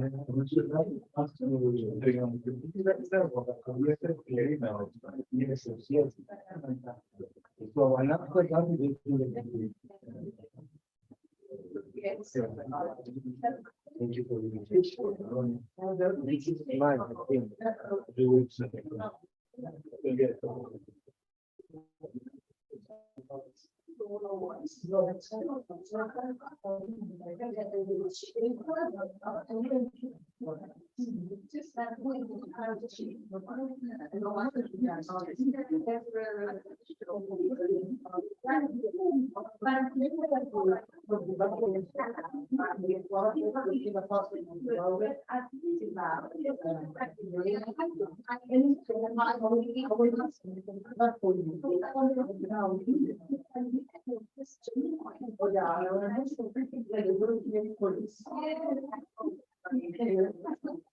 I spoke to Pat yesterday.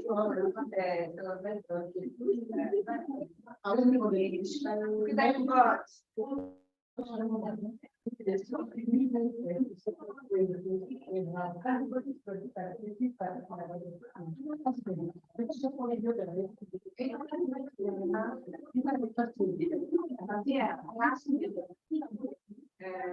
I think this morning.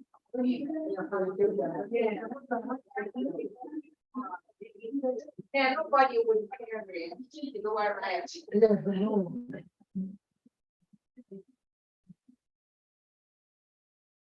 But I didn't know what I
So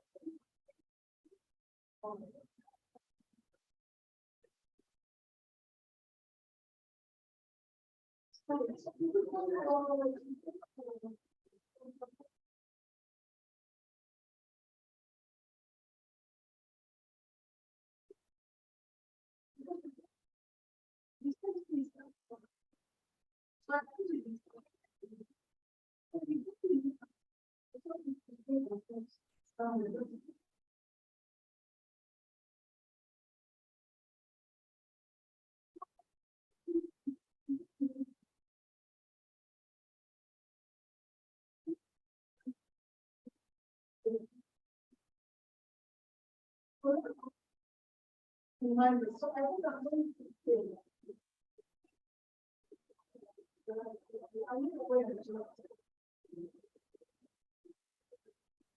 Okay, so I'm going to.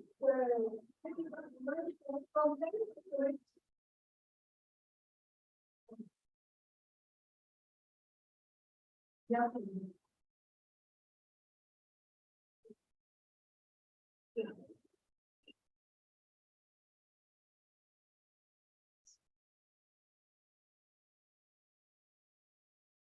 Yes.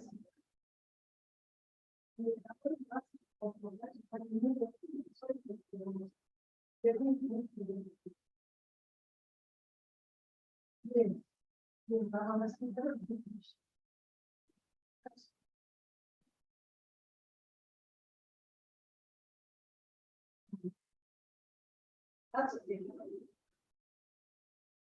Yes. And even I think Wednesday, they post something on this. Yes, we can do that. So I'm going to remove this. That's okay. Yeah, that's okay.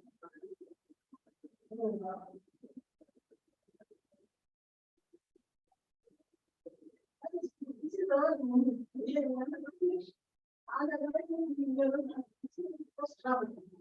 They all like that. And then everybody's going to be changed.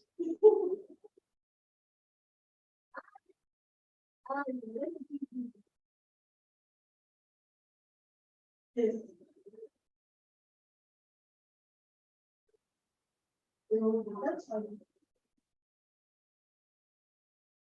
Yes, we're from home, we're to family meetings, we're to meetings. That's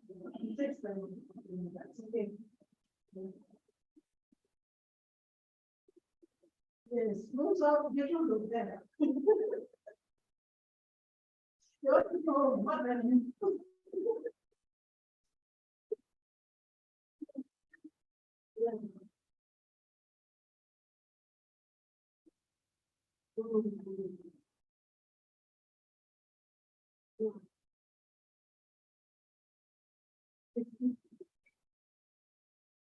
Okay, I'm going to say what I'm going to do. Yeah, because actually, if you talk at that time, yeah, we'll not be having this issue.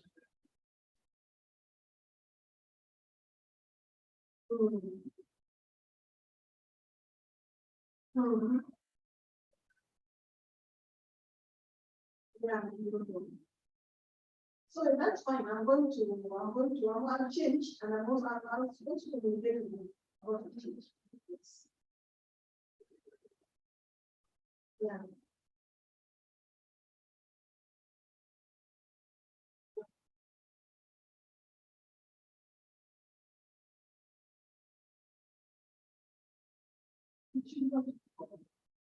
No, it depends on how.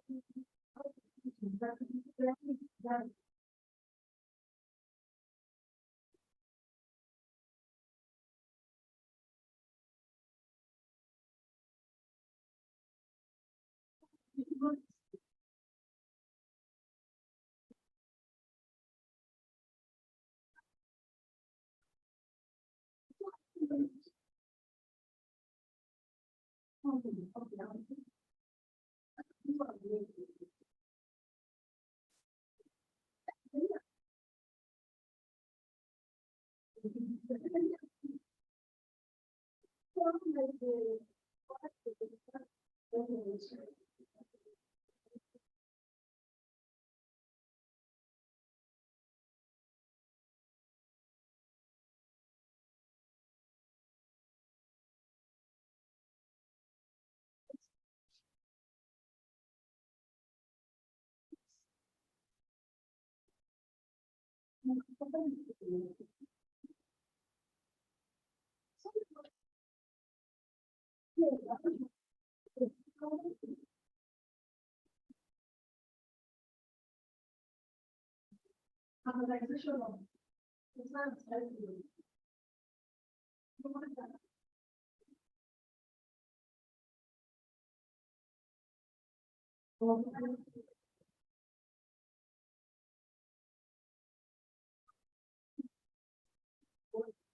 yeah.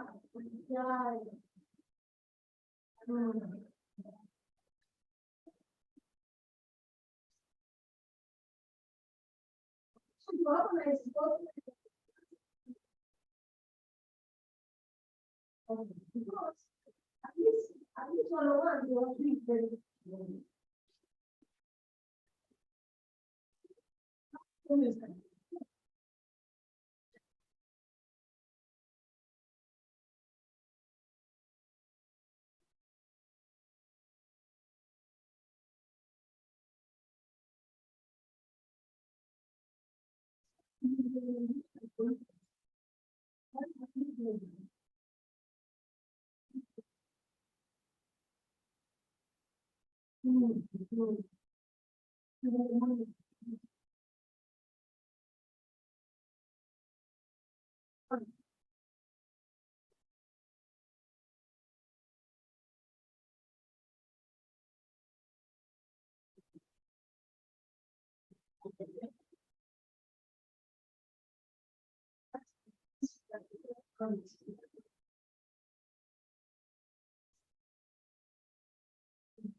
Not coming.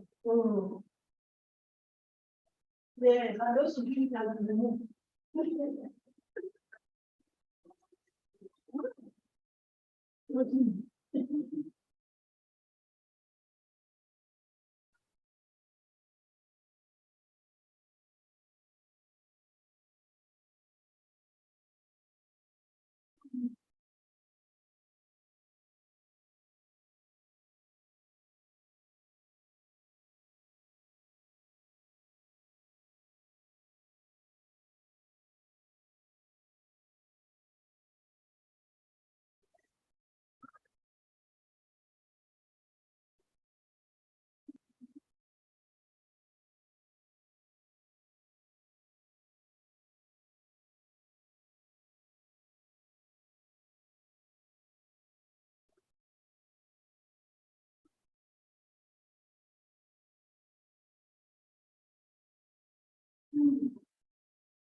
All right, no problem. We move forward to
And the request. You know, I want you to know the kitchen. Okay, anyway, I'll brief for you for now. Okay. Okay.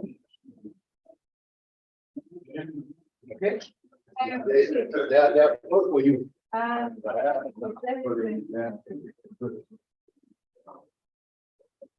So are you coming in?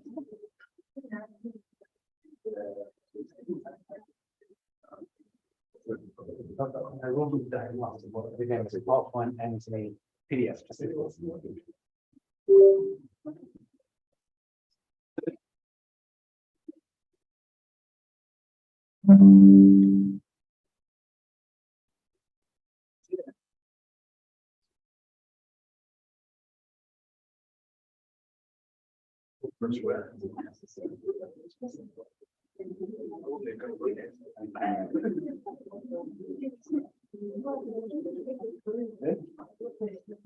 Yeah.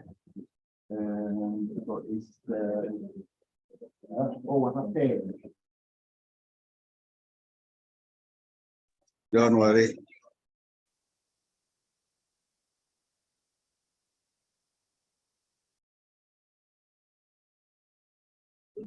It's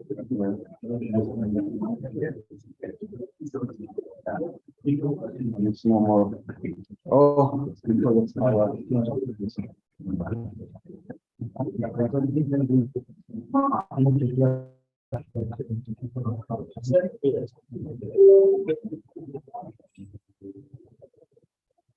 The ground will be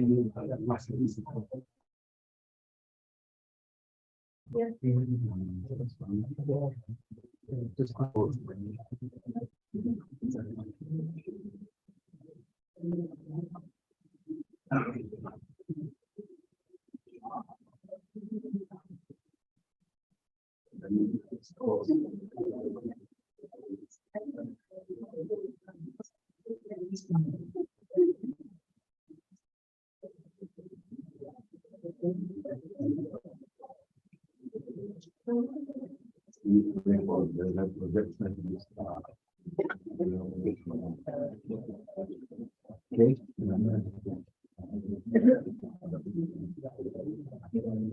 Ready? Just minutes for this, for the project.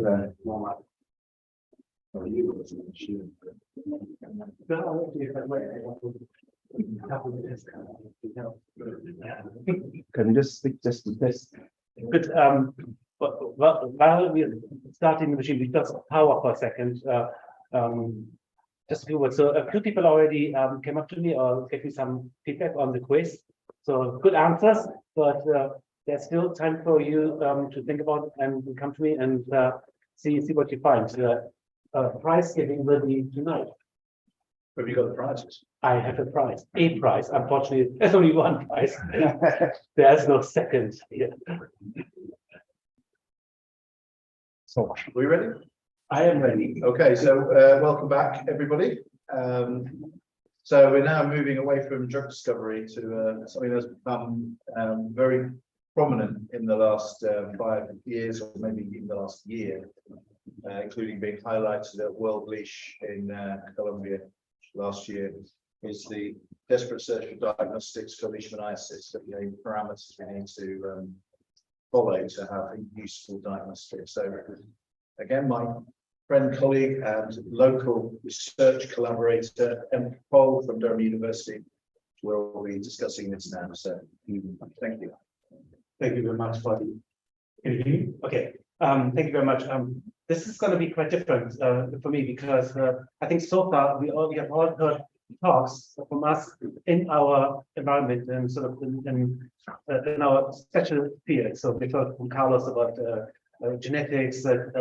Patrick has hardcore chemistry, parasitology, and I put this actually on there. I'm a structural biologist, and so this talk is pretty much out of my comfort zone.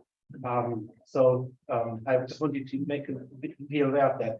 But I hope that I get to sort of an idea how I, as a structural biologist, sort of came into a field that's now thinking about diagnostics. And so let's start very quickly and just put these things on. We all know the facts.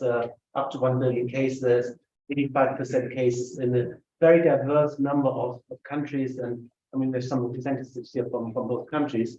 And I'm learning more and more about the biology and about the really complex epidemiology. And the only reason I put this in as a start point is that it sort of gives us an idea how widely different the areas are and how widely different the tools for diagnostics need to be. And of course, it's one thing to actually sort of see this on the slide and see the numbers and the countries, and we all think it's 10 different countries. But it's a very different thing to actually experience this and see this in different countries. And I come to that in a moment. And I think that's something what Paul said, sort of the awareness has really changed over the last couple of years, and really just the last few years. I added this on there because people asked me a few questions about why don't we just use structure-based drug design to solve the problem. So I just had these few slides on them. Actually, people tried structure-based drug design on neglected tropical diseases since the 1980s.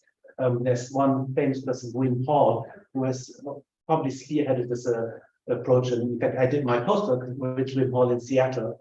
And so he looked at a number of glycolytic enzymes, right? And Then in the 90s, there were really some remarkable successes in structure-based drug design. So the question came up yesterday, are there examples where structure-based drug design really has delivered? And the prime examples that we always mention is, first of all, the kinase, the HRV protease inhibitors that came up in the 1990s, 95, 96.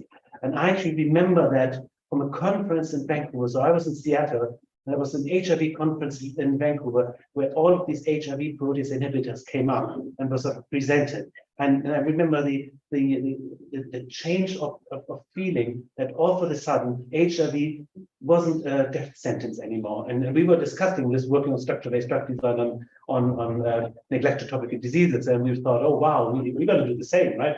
Of course we didn't. So this is, but I would say this is really a step change. Step change in terms of what structural biology could deliver. And again, if you're interested, come up to me and can explain why these protease inhibitors are such a perfect case for structure-based drug design. There's a few reasons why this is just perfect, and it had to work. The other drug I wanted to mention is the kinase inhibitor Gleevec, which was approved in 2001. And that's another step change in terms of structure-based drug design, because before that, people basically said that human kinases are impossible, because our body has 500 different kinases. And if we wanted to inhibit a kinase that's relevant to cancer, it needs to be specific. And all kinases look the same. They look like a Pac-Man, right? And they've got an ATP binding site. So people really thought impossible. And then Novartis came up with Gleevec and showed that the structure-supported drug design really delivers a drug. And of course, the other step change was that Gleevec changed the 5-year lifespan for certain drugs from about 40% to 85%. And it also made Novartis a fortune. Annual sales of Gleevec were about $4 to $5 billion US dollar. So it ticks out of all the boxes. It's great science, structural biology. It really saves a lot of human life, and it makes people rich. I mean, that's a perfect combination, right? And that might be the reason why structure-based drug design for neglected tropical diseases doesn't work. There's another example that probably people are not aware of that. I teach this in my lessons.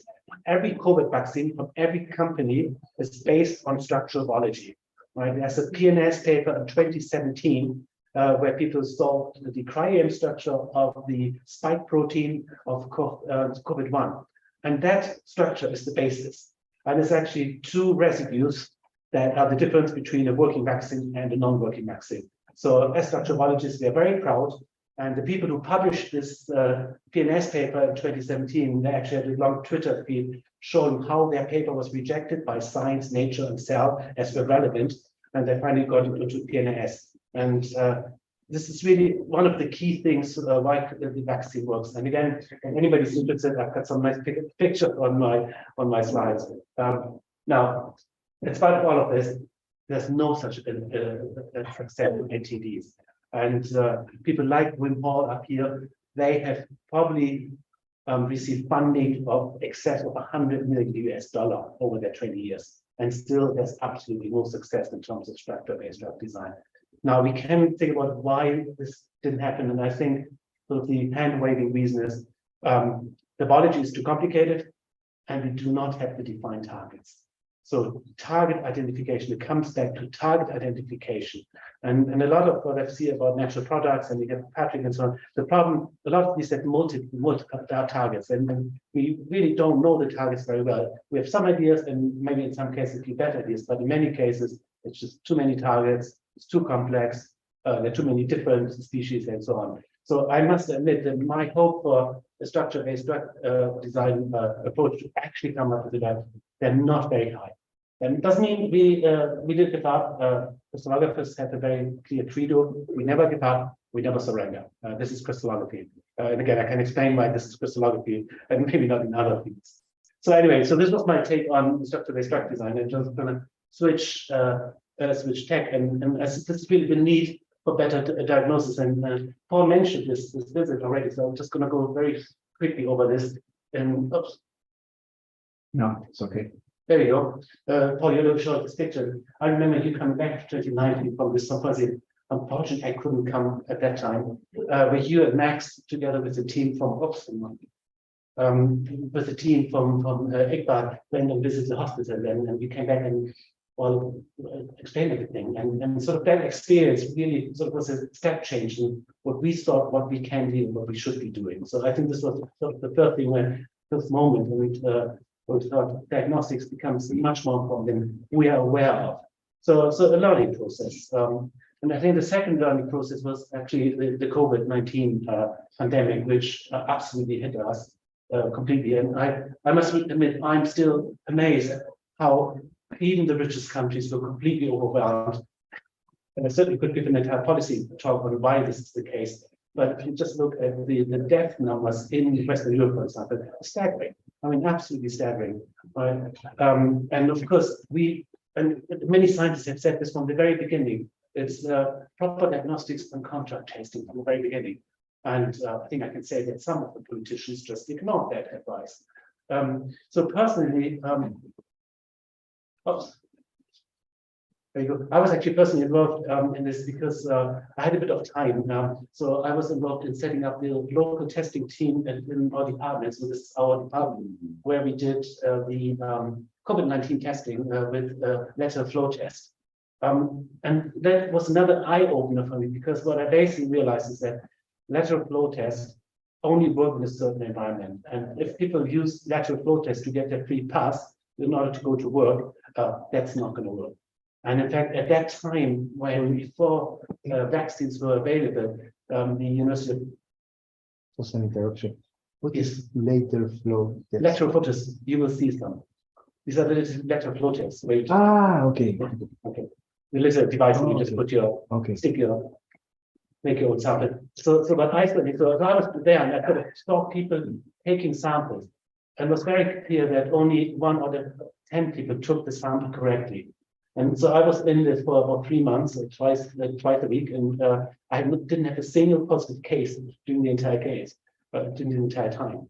So it was clear lateral flow tests under these conditions simply don't work, because they don't detect the asymptomatic cases, and people rather want to have a free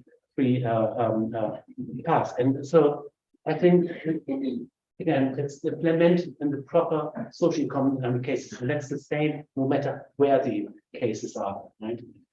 So anyway, from there, we also had a second visit in Karachi, and they came along, and again, just talking to people and who are directly affected does change our view. And I would say for me, and I'm sure it's the same for Paul, it's sort of a learning process over the last 5 years that we have undergone, and sort of one reason why we went more into diagnostics.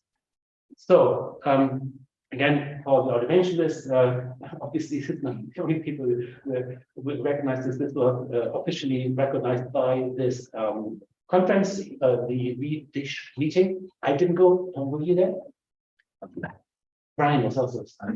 Yeah. So, couple, you were there. Batira, you were there for cancer Batira. Anyway, so they actually had this declaration, cutaneous leishmaniasis has an urgent need to develop more effective and user-friendly point-of-care diagnostic tools. That's the key in order to tackle cutaneous leishmaniasis. And the one said, on this document, and I had no idea, so I read this document, and in this document said only $100,000 were invested for the diagnosis, which is 5% of funding. So I think that explains why maybe on cancer there's a bit more success rate on all of these things. I mean, I couldn't believe this is just epic, right? 100,000. Anyway, so they also developed a target product profile that we're going to look into details. So coming more to leishmaniasis, that this is something that we learn over time and continuously learning, and with every visit.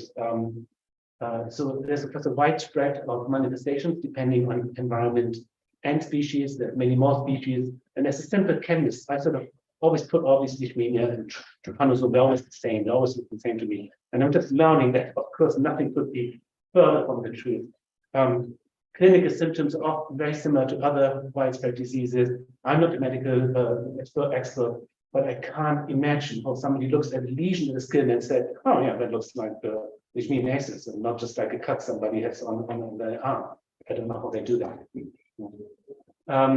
And of course, co-infections in particular with HIV are very common. And of course, they obscure all the medical symptoms. So even if you have an experienced medical doctor, they might be, I would say, well, I should say fool, they might just be wrong. Right. And of course, in many of those countries, there's very limited access to experienced clinical staff. So even if you have experienced staff, they're probably not where the patients are. And I don't know if there's any experienced staff in the UK who could diagnose that. Maybe London, one or two, right? So just a picture from one of the articles that I did read is so another picture of the sandfly, and I just put these pictures up because they sort of remind me how different the areas are. So when we think about point of care in different environments, it's not just one setting, it's a vast difference of settings, like the Kabul, Afghanistan, big city, rural areas up here, coffee plantations in Colombia, and this is a very dry area in Peru. So completely different areas of environment, and of course then also completely different set of Leishmania species. So again, all of this just makes the diagnosis much more difficult. And again, comparing this to COVID-19, this is much easier. COVID-19 is one virus which has a simple genome, and the tests were developed very, very quickly, and enormous amounts of money was spent to develop the tests and available PCR tests available all over the world. So again, the challenge is just not comparable. So then I looked into this, and I read, and this is one of the nice things about teaching in an environment that you're not familiar with. I had to read all of this out. The gold standard apparently is parasitologic diagnosis directly from stained lesions, smears, and wounds. And I might ask my expert, Paul, can you tell me where the cell nucleus and the kinetoplast is in this picture? Well, not from this angle, but I don't think you can see it. No, you can't, just around. So. He's not an expert, I am. Very good. So take that, A must go. So the largest spot is the nucleus, and the smaller one is that kinetoplast. Okay. I should say we did not practice that. I think that's going to be nice. But I found it the second. I'm guessing it's Amazonas or Mexico. No, I mean, it was some dyes were used for. The sustain. Yeah. Yes, I didn't want to say this because I had no idea what it is. So there's some sort of stating there. But as I said, I'm not a medical, but I did find a picture where with some errors on it. So here they added some errors on the CDC website, so apparently you can actually see these things. Just thinking about what is involved in order to do that. Again, it's just not possible as a point of care treatment. This can only be done in a medical facility, which is equipped with both all the microscopes and the technical expertise. Right, very good. And ideally, we want to follow this up with cell cultures according to the CCDC, the Center for Disease Control in the United States. And again, I know what we do in cell cultures in government and that. The efforts are just not feasible for any sort of proper diagnosis. All right. So what are the challenges? The challenges are really start with sample acquisition from the patient, which I can imagine are very painful. The staining for the analysis, specialist laboratory resources and expertise. And then also the quantification of the species identification is far from trivial. So even if you see sort of your kinetoplast, could you say which Leishmania have the source? Oh, you can't, right? So very, very limited, not feasible. Right? So anyway, so we come to the next point, and of course, people have been working then on various things, and one of course is immunological assays. So looking for antibodies, but the problem, and again, something I just learned in the last couple of weeks, CL typically elicits only a very weak humoral immune response. So you basically have a very little immune response. So sort of the normal tests that you use with immune assays simply don't work on CL very well. I have read that normal ELISAs, enzyme-linked immunosorbence assays, and I've got a picture for this up here. They seem to work very well for the visceral form. I read this, but they simply don't work very well for the cutaneous form because of the weak immune response. And these ELISA tests are basically based on some sort of detection with an antibody. So one way is to get your antigen here.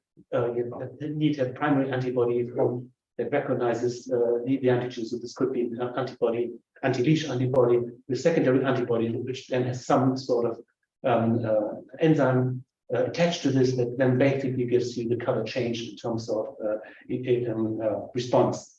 So principally, ELISA is very widely used in a lot of settings and diseases, but apparently they really don't work very well for CL. On top of that, you do need some equipment. These equipments plate reader, and I think that's another thing that we sort of learned, or sort of how much can these things cost? How much is a typical plate reader, Paul? Basic one would be about £5,000. Okay, so that's all right. Okay, but it's still £5,000. Yeah, Okay. very, very basic. Right. So there's a simple plate reader you see available for many companies, but I did read that the results are not very reproducible. And they do require optimization technical skills and certain resources. So again, I think ELISA in principle might work, but they're still certainly not useful for anything that's close to a point of care, right? And the other thing, of course, and we'll come to this in more detail later, as far as I know, and correct me if I'm wrong, they're not able to distinguish between different species. So ELISA has sort of a very broad response that all depends on the quality of the antibody, and you can't distinguish between different species. So ELISAs are often used to check other methods. I'm going to come to that. You could technically distinguish between species. You could. You could. Okay. Because there will be antigens which are different and specific.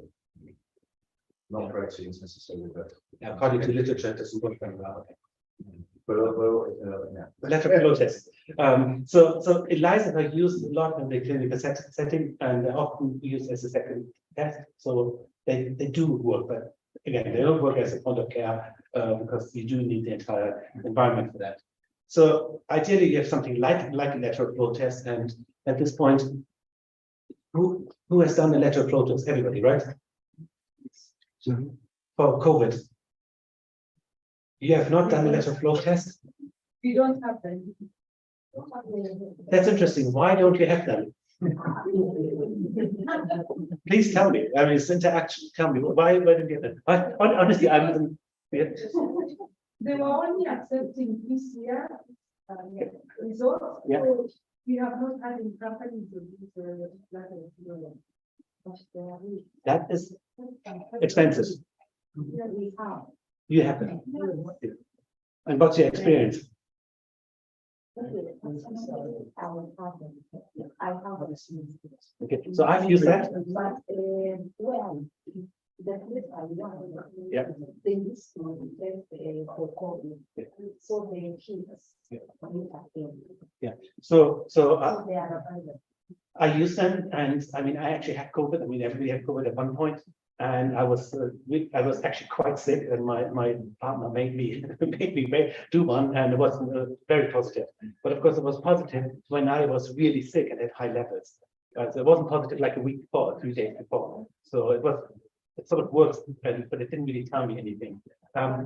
So, how effective is it when probably have the low fiber? I'm going to cite a paper that my dean didn't like me telling him. So in the beginning, in the United States, the University of Birmingham actually made a test and students. So when I was doing the same testing, the University of Birmingham had the same issue where they basically had students and staff testing, right? And then they took about 1,000 samples, a couple of thousand samples, and tested them with PCR, right? So I just sort of guess how many of the positive PCR samples did LFTs detect? And this is self-administration. So I think the problem is not necessarily the LFT, it's the whole process of self-administration, sticking something with your nose, doing everything right. So what's your guess? How many positives, PCR positives are detected by LFTs? What do you think is a good number? What would you expect? I think so. Yeah.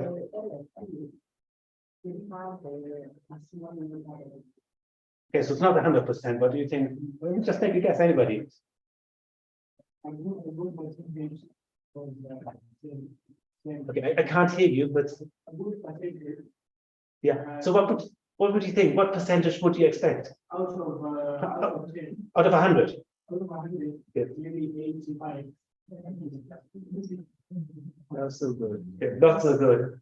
3%. 3%. Right. That was published, and the LFT manufacturers weren't happy. 3%. Right. Because obviously the people who go there, these were students who were mainly not symptomatic, so they didn't have symptoms, they didn't feel sick, they just wanted to get on with this. So basically, you ask students before they go to the student ball to have an LFT test. So if it's positive, they have to go home. If it's negative, they can dress up, and no, they dress up first, right? So they spend hours dressing up, right? They come to the ball and they do an LFT test. How likely is it? This is probably 3%. So I'm not a big fan of the LFT, but again, I don't think the problem is the test itself. I think the problem is the entire environment, and that's what I mean. Really, you need to look at sort of the entire environment where you're doing this, right? All right. So I looked into the literature and just looked at. Yeah, this is for you. Thank you, nice. Very good. So I looked into literature and see what's out there in terms of test. So this is a test developed by a company which is an LFT test, Chagas test available. I mean, it looks pretty much the same like our COVID test. It's commercially available, and on their website they say it's widely used to detect Chagas disease. So my first question for Carlos is that true? Have you seen this test? Is it used? No. No. Okay.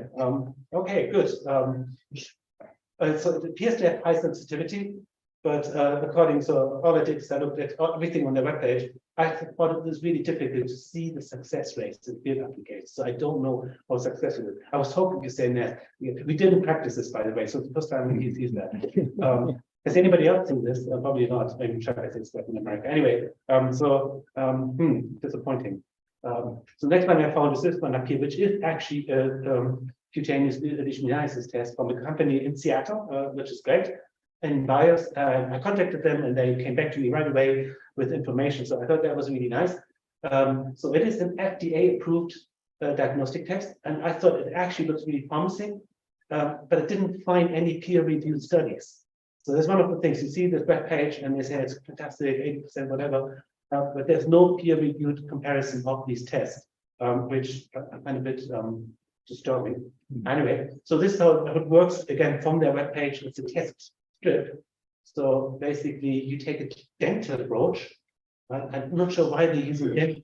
I know why they're using dental approach. I come to this in a moment. Right? They lyse the sample so that looks okay. And then it's a test strip. So it's not like an LFT with the plastic, it's just a test strip. So it should be cheaper. So again, I think in terms of diagnostics point of care, this would be a much better way than, it's probably a cheaper way than using LFTs with that plastic casing and everything. So the cost should be, I don't know, maybe $1. Okay. Wait a bit longer. There we go. Into cup, and then just wait another 20 minutes and get your sign. So again, as a concept, I think this is much closer to what we can sort of expect as a point of care test. Problems. Oh no, this is one study that they published, and they call it a prospective clinical study. I'm not quite sure what prospective clinical study means in this kind of context. Again, it's not a peer-reviewed paper. And I find this really difficult. If it's not a proper paper, there's no scrutiny.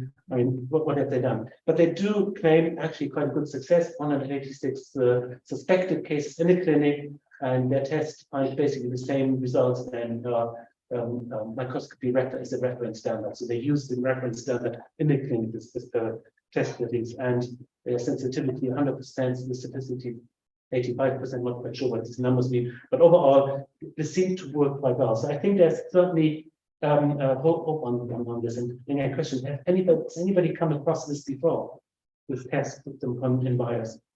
I did ask them, so I've been in touch with them, and I'm hoping to get some samples, and maybe Iqbal, we can discuss if there's a way to actually test them somewhere. Right? As I said, they came back within 25 hours. Seems to be a nice small company. And I thought that's good. You want to share your thoughts? No. Sorry, one question. In those tests that you showed, do they use extra parasite extracts, or they don't say what they are? So in that test, they actually use the dent approach. So it's really the sort of the test from the screening, so they scrape something out of the mouth. No, but I mean in mobile phase. I mean they have antibodies. Yeah, because of the antibody. Okay, So the antibody. immunological test. Okay. They Okay. have anti-leash antibodies. Okay. Antibodies.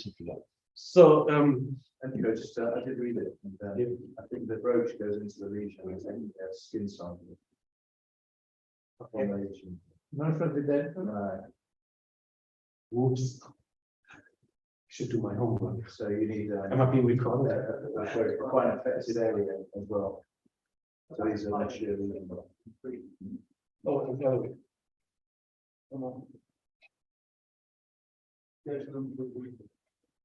Oh, your lesion, skin lesion, it does say something there. Read your manual, the RTFM, okay? Okay, so anyway, it goes to the skin lesion. I apologize for my ignorance, but as I said, this is the first time I'm giving this talk. And again, I think it's actually, this is the nice thing about teaching. You learn things like teaching much better than actually just listening to a teacher. So I will not make this mistake if I become invited again. All right, so this is what they say on the webpage. Again, a disclaimer. The first thing they say, the big is that they should only be used for prescription to detect CL, and it's only an indication. It should not be the basis for any clinical decision. So that point, they're saying, okay, if it's not the basis of the clinical decision, how useful is it? But that's probably to protect them from from lawsuits, right? I didn't find out. I asked them about a price tag. I didn't get a price tag for that. But as I said, as a technique, I think it has certainly some value for this. But nevertheless, there's a few challenges. So I still think the challenge in terms of sample acquisition and low immune response remains. If there's a low immune response, so you might not be able to detect your anti-lesion antibodies. And certainly, I think this is another question. There's one test they've done in Tunisia with a major. It could be completely different in other environments, in other species.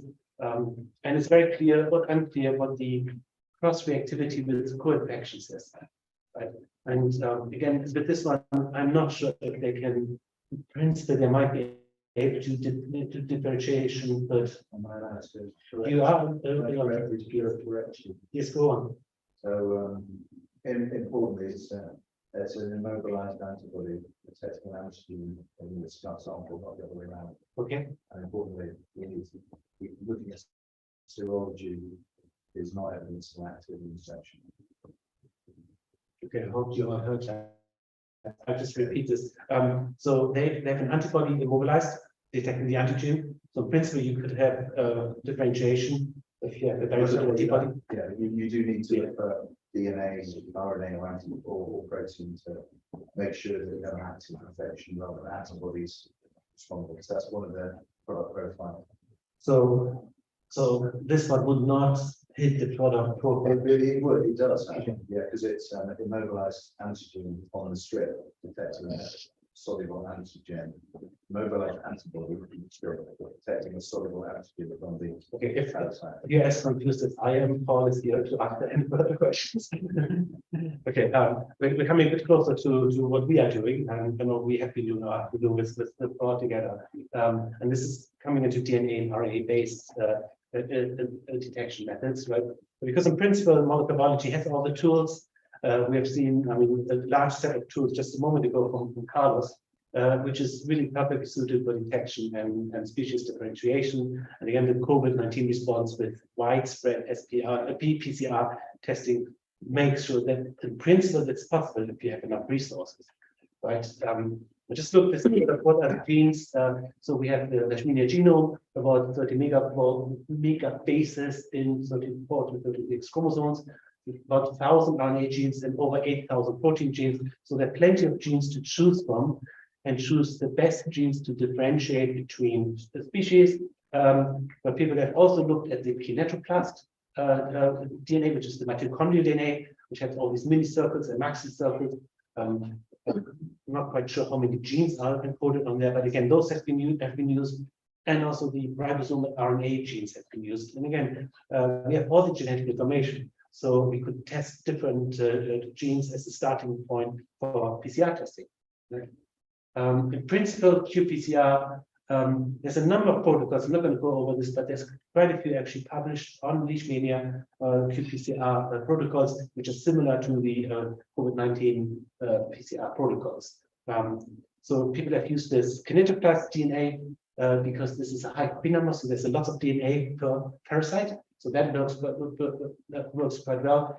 But accordingly, the accuracy is affected by widely different numbers of different species. So the number of these circles is very different in different species, which then affects the sensitivity of the test. Right? People have used particular genes. These are the genes HSP70 DNA polymerase. I don't know why they have picked those genes, but they seem to be highly conserved, so they do work, but they're probably different enough between the Leishmania species so that you can use this for differentiations.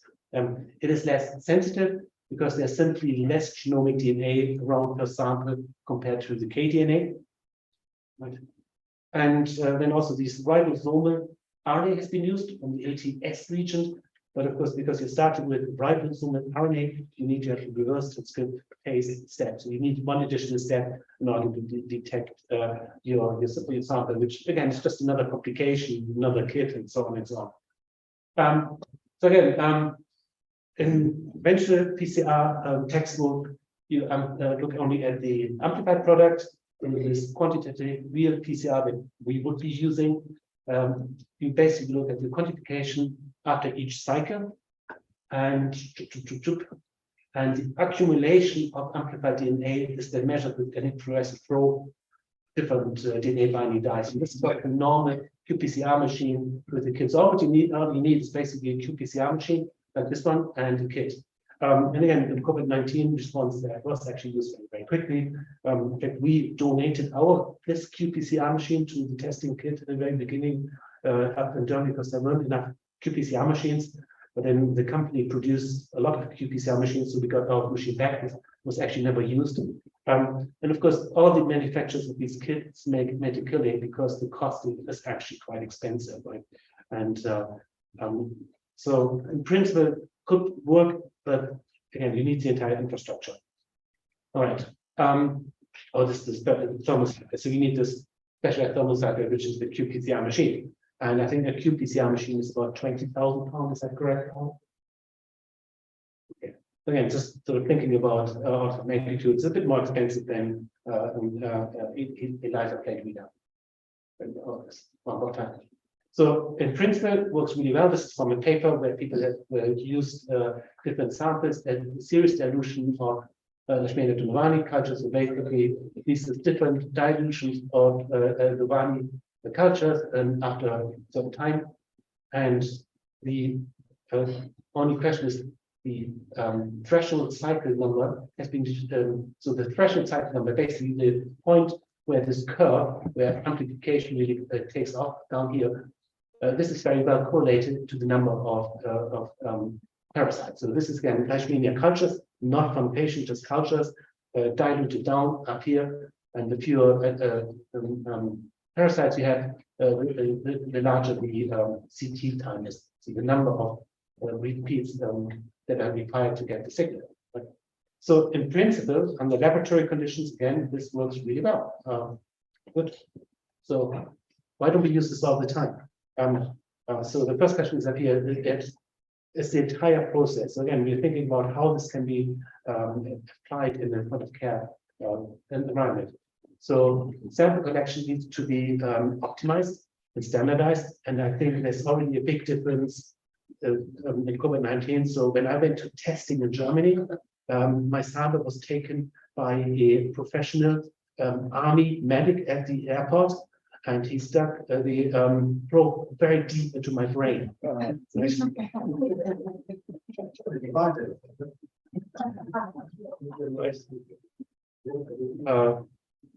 He did this twice. Okay. And when I went back to England and I went to the local testing site, they just sort of touched the nose lightly on this side. Luckily, all tests were negative. Okay, the different ways of DNA extraction. Again, just you need to have standardized protocol, and I'm sure that Carlos can tell you more about which protocol would be best. Different methods of dyeing. Again, different qPCR targets, and you also need always your standards on your plate. So again, it's an entire process involved in order to make this into a useful technique up there. Before you can sort of go to the detection, quantification, species identification. Now, a friend of mine was actually working in a lab in Germany, doing tests with structural biologists, just volunteering in a lab. And she said, even sort of all the questionable cases, so they often have questionable cases, and she, at the PhD level, the scientist needed to decide if the questionable is where the count level, the CT number, sort of in the gray region. The technicians would always say, "Oh, just positive or just negative," and she always insisted, "No, we have to do it again. We have to do it again." So even there's a point where somebody has to make a decision and say, "Okay, this is a clear result. We take it. It's positive or negative, or we just rerun the sample." And she told me that she basically was the devil's advocate who always told people, "No, do it again." And then I do my reading, so I came across this up here. There you go. I didn't realize that, but we do have an expert. I'm not so sure if we just to study PCR methods to Panosome, and if we are very careful, we can see that one of the ports is sitting right here. So I should have read this before, because then Carlos would have done this talk. Okay, I'm sure you remember that paper. It was a really nice experience, because it was a network. Everyone did their experiments in the laboratory. We received the samples. We did not know about the samples. It was organized by Leishmaniasis, and after that, with the Faculty of Engineering, they analyzed it statistically, and we were there. So yeah, it's a good idea to apply in Leishmaniasis and other. Exactly. So if I were to set up PCR testing for CL, I would go to the expert. There you go. So again, so this is a long story. And so where did we come into place? We came into place because at the very beginning we thought somebody, friend of mine, made the suggestion to use these so-called LAMP assays, which were developed in what 10, 12 years ago, and see if we can apply them and develop them towards first COVID-19 testing, but later on to other testing. Obviously, we were not the only people. There were actually quite a few papers coming out on bioRxiv, non-peer-reviewed papers doing this at the same time. So I'm trying to explain this for chemists, not for biologists. So this technique called LAMP, or loop-mediated amplification, we developed in about 2010s, and there's quite a few papers out there that people sort of have explored this for a wide range of applications. So again, it's a starting point, not a novel idea, a lot of data already out there, so let's see what we can do, right? So in principle, it's also a PCR technique. But rather than using multiple cycles of PCR primers, what we do is, that we take particular primers that promote the self-amplification. I've got a little video in a moment that sort of shows this. The key question is, first of all, how do we design primers? I come to that. And in terms of ease of use, this only works at a single temperature at 60 degrees. So you don't need any thermal cycler. You don't need your UV fluorescence. But we can do this in a water bath, just at 60 degrees. And you only need this one thermostable polymerase. There you go. So there's no need for PCR machine. There's no thermocycle needed. Simple butterfly actually may be enough. So in terms of ease of use, you could imagine that this is applicable much closer to a point of care. And in terms of results, you probably don't need, at least in theory, you don't need any complicated software graphs or anything. We'll show you that in a moment. Here we go. So, oops, it's too fast. This is the wrong way out. Okay, anyway, we start here. So the primary design is the key, and the key of the primers, and really can't go over every detail, it's too complicated. But the key is that the primers are designed in a way that you do have these self-complementary parts. F1 self-complementary to F1 F2, F2C, and so on. So this is your target DNA. So your primers are designed to have these parts up here that are self-complementary.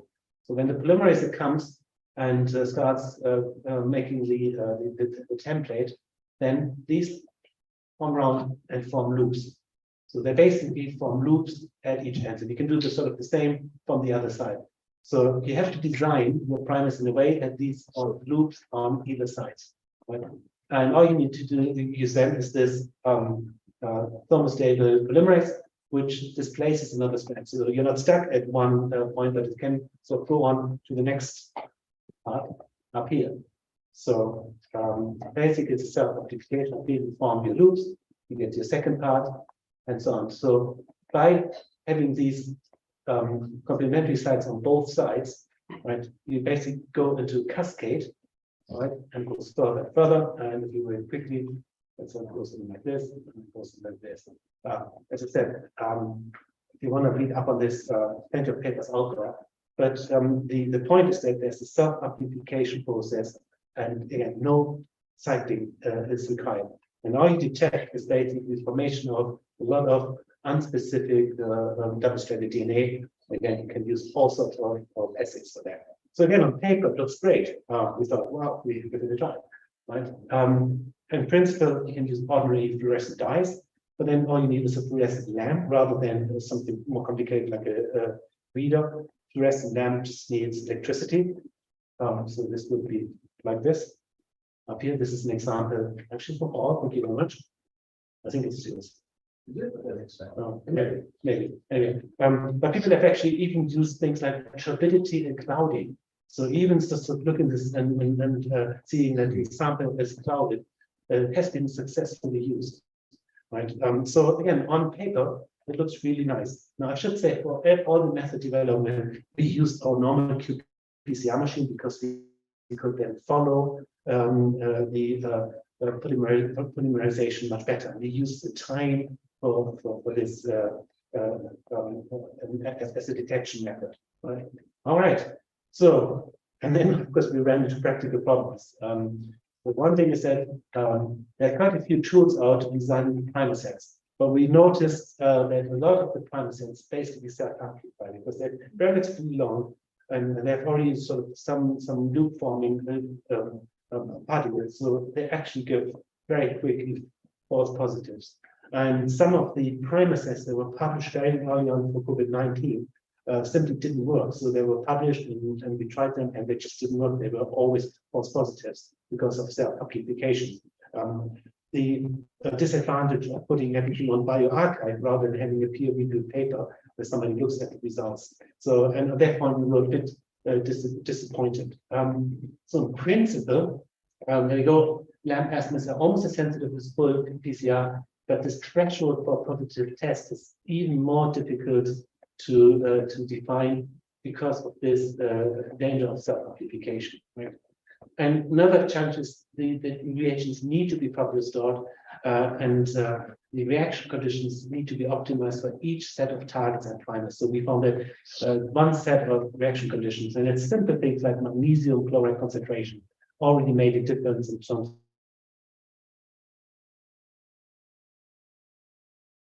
of false positive. So COVID-19 testing. So I think that sort of these problems, I mean, a couple of people ran into the problems that qPCR was just too well established. So while a number of people in the companies actually have worked on lamp assays, are not certified and haven't really made it. But maybe it's different for what we are doing. So that was the question: why me? Why does the structural biologist come into this and says, "Oh, we need to do lamp assay"? And I think that's really what Carlos said, is that we, unlike AlphaFold, can take one thing from one side and say, oh, wow, we can use this here, over here. No artificial intelligence can do that ever, right?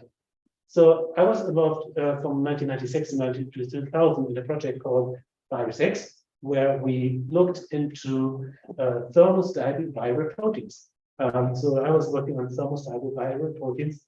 And in fact, one of the things we did is with our collaborators, or actually the lead, we went a couple of times to Reykjavik, which is very different to Kenya, but fascinating. And up here, here we go, This is actually where my friend, the lead of this, is a little city called Kverkjärvi. I can't pronounce it. Nobody can pronounce Icelandic again.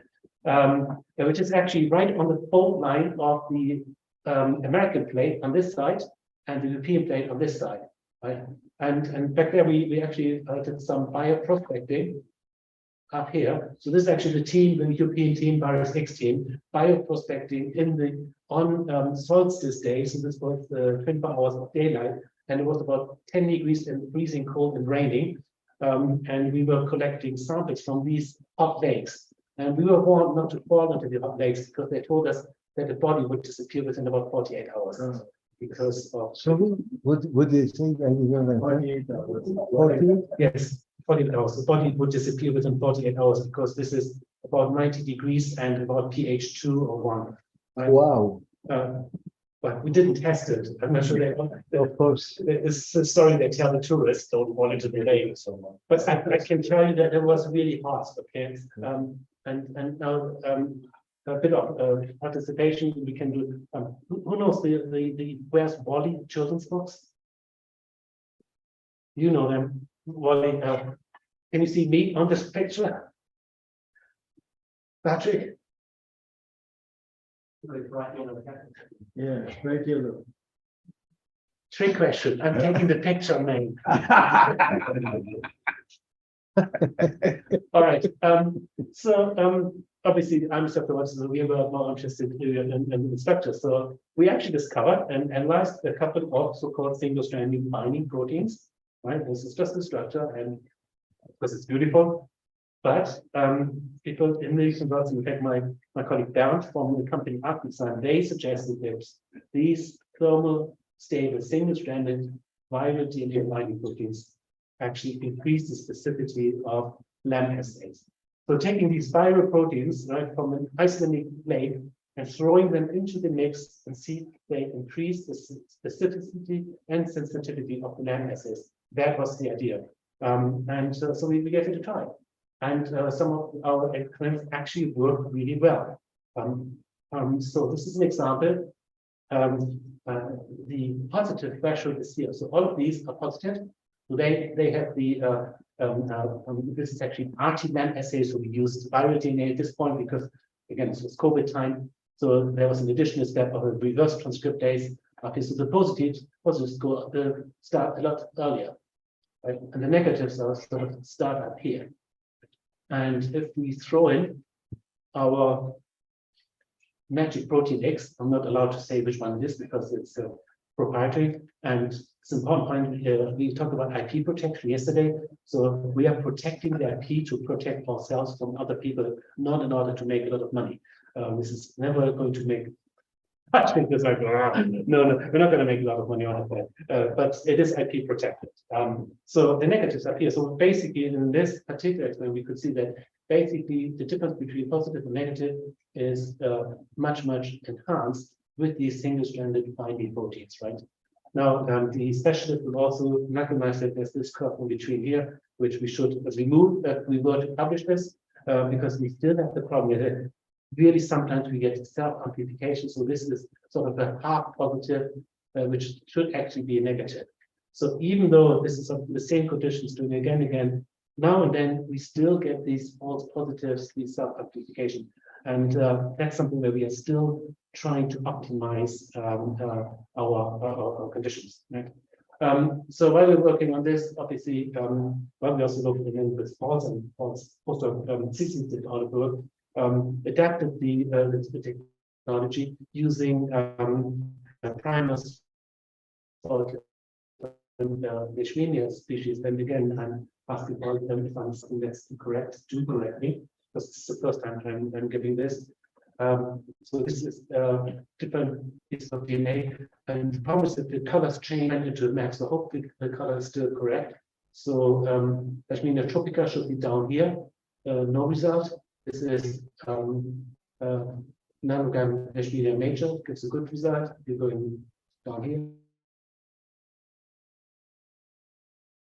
Down here, the molar and major, and then you don't have signal. And remarkably, with this set of primers, there is no self-amplification. I should say, and hope I'm correct that there's still sets of primers where you did have self-amplification problems. So optimizing these set of primers is important. This is still the very best consensus for the most favorite primers. Yes, obviously, I'm sure the best. It's one of the first ones designed as well.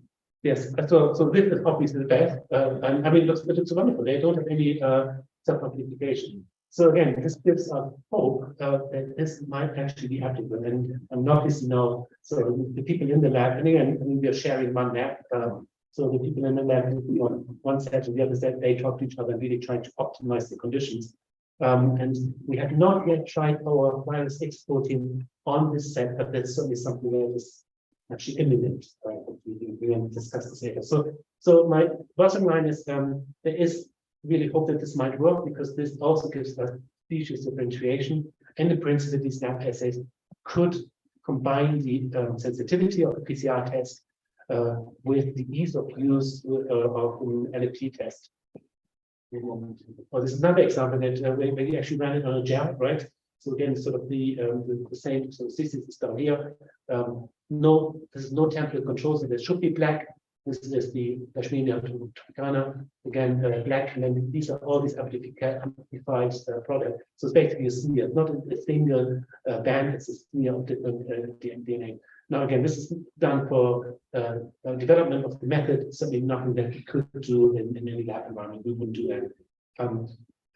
In terms of our method development, we're also thinking about doing some more sequencing and really analyzing what's actually happening and making sure that what we're amplifying is what we think we're amplifying. All right, conclusion. Unfortunately, far more work is not as required. I really wish we had published our assigned paper by now, but just need more work. I still think that these LFTs, in particular these tests, can actually be important, and I'm really hopefully that we can get a bit more touch with the company. And our idea, and people have done this, of course, before, is having something like a LAMP assay in the suitcase. So you could easily imagine that we have one suitcase, right? Everything is in there. So you have a little water part, you don't need thermocycler, you have all the reaction kits. They might have to be stored at 4 degrees, that's unclear. But if we use thermostable proteins, they might actually be very stable. And so put everything together in one suitcase that we could bring to a point of care. On thermostable enzymes, I just want to say one of the enzymes, when you think about stability of the proteins, in terms of thermostability, we actually found another protein in this project. This is a protein, it's an enzyme not related, but that enzyme can be autoclaved for half an hour, 120 degrees, and after that it's still active. And you can cook the from at 95 degrees, and the protein is perfectly active at 95 degrees. Again, that's an enzyme, so it doesn't quite relate. But using these thermophilic enzymes could really help in terms of having a kit that can be transported to the case. Right? So these are the people that I thought I just mentioned, really the work they've done. CC in particular, and Emma, the two posters in our lab. Steffi has helped with everything. Isabel is the PhD student, continues. Of course, the entire team, the virus X team, there are too many to mention. We actually published a paper with my record number of authors. We have 95 authors because put everybody on there. We had sort of one paper with 95 authors. And finally, I just put this on while Carlos was speaking, because what you said is really, really correct. Something like this. So this might take home for you.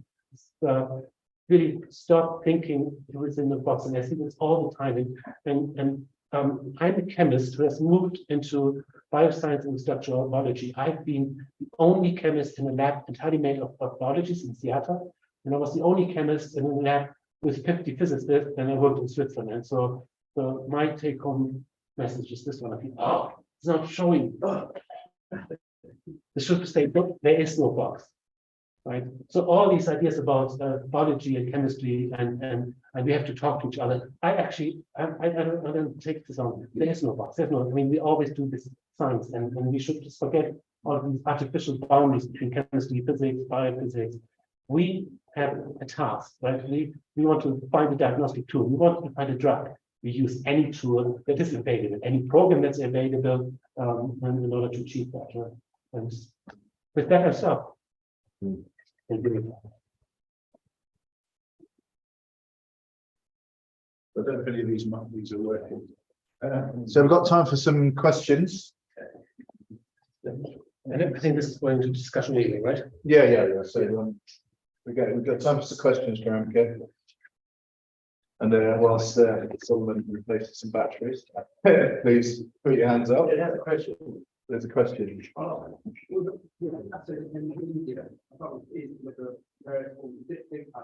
Mm. Yeah. I'm not sure whether it's completely out of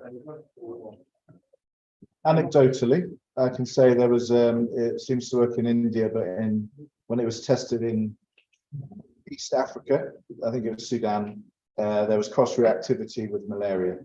So the question was, in fact, I know about this. There's a dipstick technology developed by Nairobi, right, in Calcutta. I tried to find a bit of information on that, and I really couldn't find sort of the right paper. But I was going to put this into my next presentation. I didn't have Wi-Fi on the plane, so I couldn't really.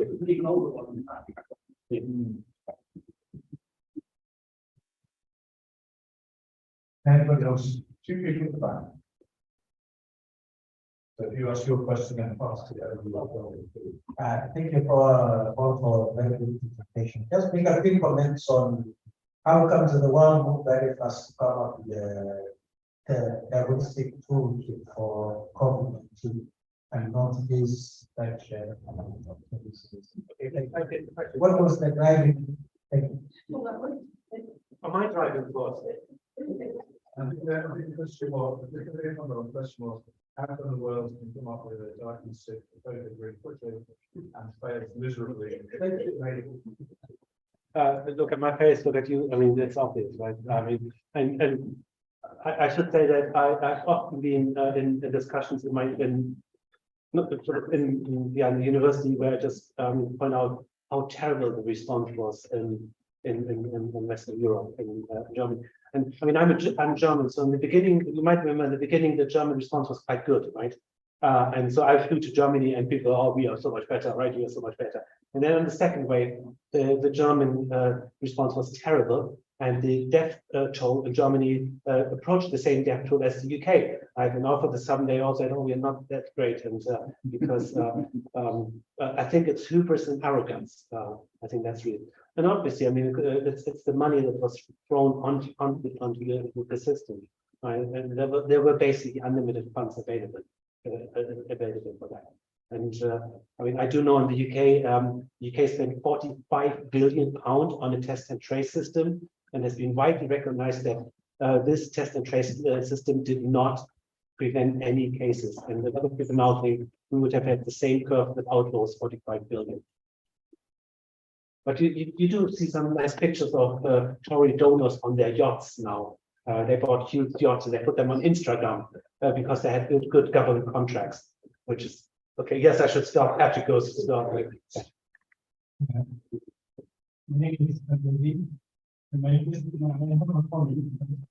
In that issue of gross reactivity when it comes to NFTs,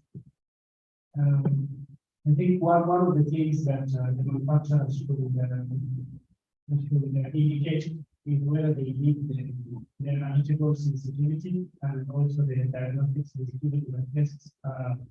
The NFTs and there is different similar diseases of mind.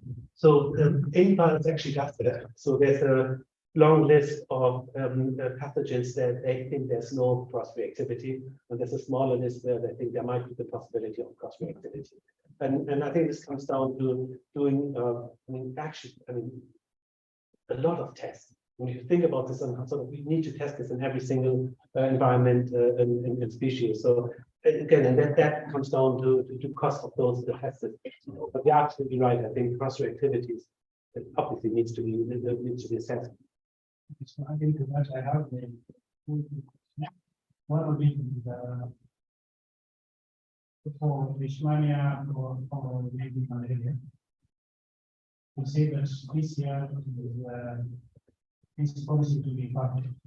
Now, initially we don't stand up with this year, or the microscopic collapse. And another question, that is the question. That one is, since this year is promising to be a good land diagnostic, do you think we can have it in every managed areas with this maybe remote areas where they can maybe in every district one place and then finally. That's 3 questions now. I'm trying to remember the first one. Can I answer the first one? Can I answer the first one? What's the gold standard? I mean, as enough of a molecular biologist, I actually think that a PCR test should be the gold standard, and it should be developed in a standardized way that it can be the gold standard. Having read literature, in the literature, you always see that they always write that the gold standard is still microscopy. If you look at the comparison, in most of the comparisons, people use ELISA for the comparison. So basically, there's no consensus. That's the answer. But again, also on the COVID-19 response, if there's a standardized PCR protocol, that should be the gold standard. Okay. What's the next question? Finally, when it comes to most of the products like the LG that we talked about, the manufacturer that has information. Yeah. So if maybe somebody comes out and has information from different products that has sold in a particular country, for example, okay. Now, when you do the evaluation, you want to find this. And maybe the host or the people who are doing the regulatory process, they prevent you from issuing the particular plans that maybe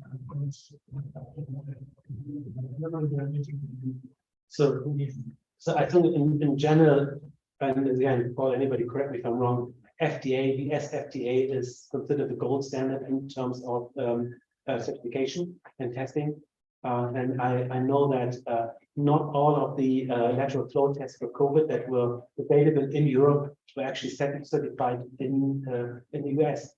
And it could be that they were more stringent, but it could also well be that they were more protectionistic in terms of checking their own manufacturer rather than outside manufacturers. In an ideal case, somebody like the WHO should be the arbiter of that, because they are, I would say, the most independent organization. We did ask about the PCR every setting. Again, difficult to say, but I mean, what Paul and what I've seen in Karachi, sort of having a PCR lab in the province Sindh might be out of the question. But maybe, well, you can comment on that. Is that feasible to have a PCR regime like in local centers in different provinces, or this is out of the question? There are plenty of PCR all around. Yeah. The problem is that the expertise to run the PCR and get the result is perhaps not there. So because of COVID-19, the PCRs are now everywhere. Problem is that people will not really be able to get right results because the expertise doesn't exist. So the need of point of care remains very, very important. Did you all hear that? Some people are nodding. Yeah, so if I say PCR machines are there, but not enough expertise, and as I said, the whole protocol is sort of setting this up. It's not just the PCR machine. As I said, we donated our PCR machine and they brought it back 3 months later because they had enough PCR machines. And also consumables. I mean, the cost of consumables are really high. So we've got a final question here in the back. Oh, not the final, but one question. Well, there are many questions. We have plenty of time. Who needs lunch? I have a question on the sample that is used for example for the DNA, because I think from going from PCR on using any data that we take in the CT or even combined with the race part and it's very high sensitivity or specific. We example sample we consider that is the outside of the and then is in mounting techniques. Can I answer that question first? I'm not a medical doctor, I don't know, but I would think you take it from the lesion. That's my very naive way, but again, I'm not a medical doctor. Okay, next question. Is the development of clinics and working on chips. So I mean, so figure out how that we can now apply that for diagnosis. Yes, microfluidics is an interesting one because I've looked into that for quite some time for completely different applications actually. Crystallization. Okay to make a microfluidic chip, for example, for one reaction. So you could imagine and design a chip for a lamp assay, for example, but then manufacturing this to the specification that this is reproducible and at reasonable cost. It's just, I don't see that feasible. Principle, absolutely. Again, give me enough money and I design you the chip to do an RT lamp assay. Right? Another question. There were quite a few here, and I'm very happy to answer all. What time's the bus? What time do we know? The buses are there already, maybe 15 or something. So brief questions and the brief answers. Please. Let's four quick. Four. 1, 2, 3, 4. Okay, on you go. Yeah, I'm not a biologist, so I stand to be corrected on this one. So the LFTs work very well for, let's say, for testing for pregnancy. So I was just wondering why they did that so well for COVID-19.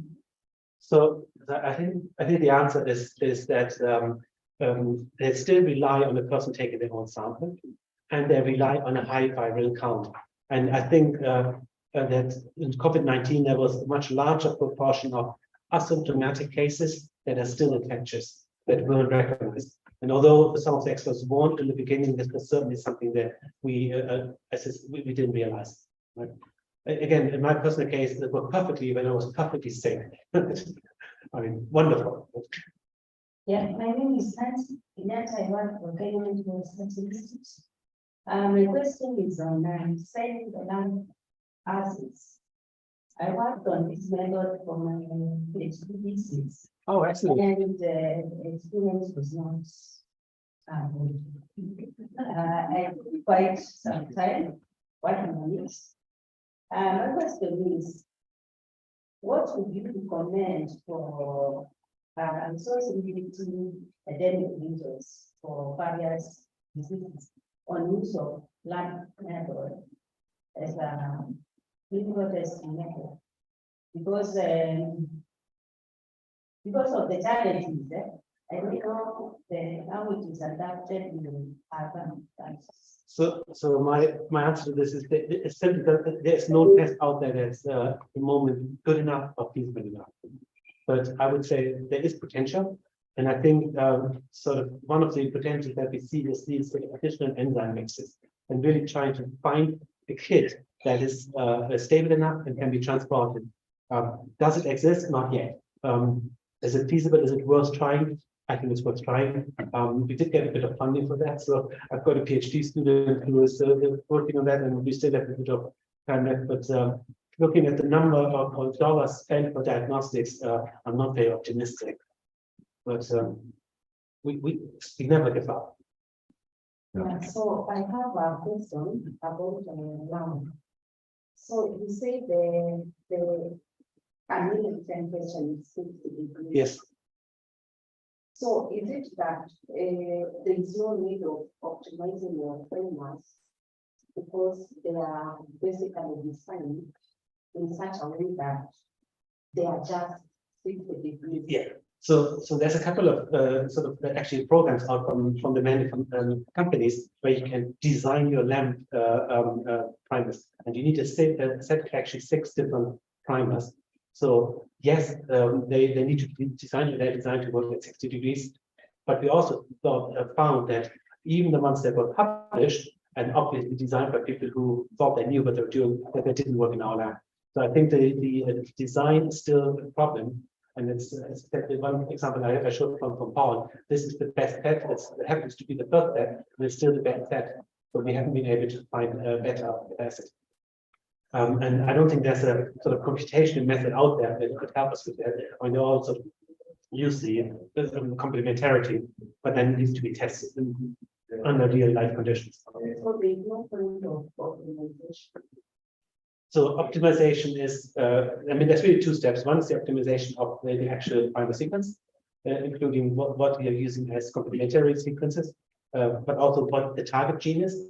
Right? And the second is sort of the entire enzyme mix, because as I said, even the concentration of magnesium chloride between 5 and 10 millimole makes the difference to the primers. So it seems that some primers might even work at somewhat higher magnesium chloride concentrations. And again, you can't predict this. Magnesium chloride generally stabilizes double-stranded DNA because it sits on the phosphate, right? But again, in terms of amplification 60 dB, you can't predict it. At least I can't, and I don't think anybody can. We are not predicting it. We're not predicting it, we're testing it. And of course it does, I mean, I feel your pain. It does take a bit of time, and Izzy is actually quite frustrated because the last 3 months, nothing seems to have worked. Welcome to the club of PhD students. Yes, so you say that prevalent Leishmaniasis is with immune response. So is that an explanation of +1? It's much easier. Again, I'm not a medical doctor. I really don't know. Can't sorry. I wouldn't describe it as a weak immune response. That's what's written in a lot of papers. So let's say this in contrast to with visceral leishmaniasis. So that's why these lyase assays of the immunological acids, according to the literature, work better on BL than on CL. Yeah, I wouldn't describe it as a weak immune. Anyway, Bartira is the best person to talk to that. And even that, Here is listening. She is. You can ask her to lunch. yeah. Okay? Okay, thank you, Professor, for your presentation. I have a question on the lab trading. I think we can use spectral method to detect the therapy by UV. So this is okay. So both has been published in the literature. We have only used UV fluorescence, and because, as I said, in methods development, we're using a qPCR machine because we can follow the process. So we are not yet at the point that we are trying to do sort of the easier type of detection. But that's certainly been described, yes. I think it's better because it's spectral, maybe another drop, we can get the concentration rather than quality picture of the sample. We give it a try, and if you have a suggestion with a paper, drop me an email, and I send it to Izzy right now, and then she can have tested it when you go back, right? This is the weekend. No, seriously, if you have an idea, absolutely fantastic, yeah. Yeah. I have also a question on the last amplification work that you show us, the sample of Leishmania with a 1 gram sample weight. I see the sample type was threshold at the cycling level 14. Other study methodology, we are classified as a negative sample because the sample take a lot of time in order to give a visible amplification. Maybe this is the definition of the single or silent threshold. We cut it off at, I think, 20 minutes. 20 minutes. Yeah. So we use time. I mean, so you basically use time, not sites, because you don't have Not cycles, there's no cycling. there's no cycling, so it's just time. So 20 minutes is where we get maximal signal, reasonable length of incubation, essentially. And sort of, and again, this is sort of the if we have self-amplification, like in our viral proteins, we would say it needs to be enough difference. And again, we arbitrarily say, let's say 20 minutes or 40 minutes, not 20 or 25, because that's not good enough. And you might remember there's this one gray curve, which is in between. And that's exactly the case. We say, okay, it's, I don't know, 30 minutes. Is that a weak positive or is it a false positive? We don't know. But this is cycle. Yeah, it's not cycles.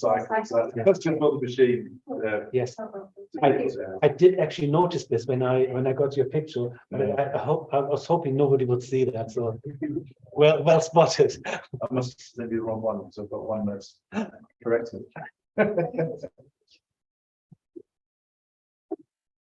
All right, so I think it's now time to make our way to the Carimbo Club. Carimbo, sorry. Yeah. Carimbo sounds better. Yeah. And I think we're walking a little bit and through the tunnel, and then there'll be a bus the other side. So these three buses are already there. I've got no idea where I'm going. Yeah, yeah.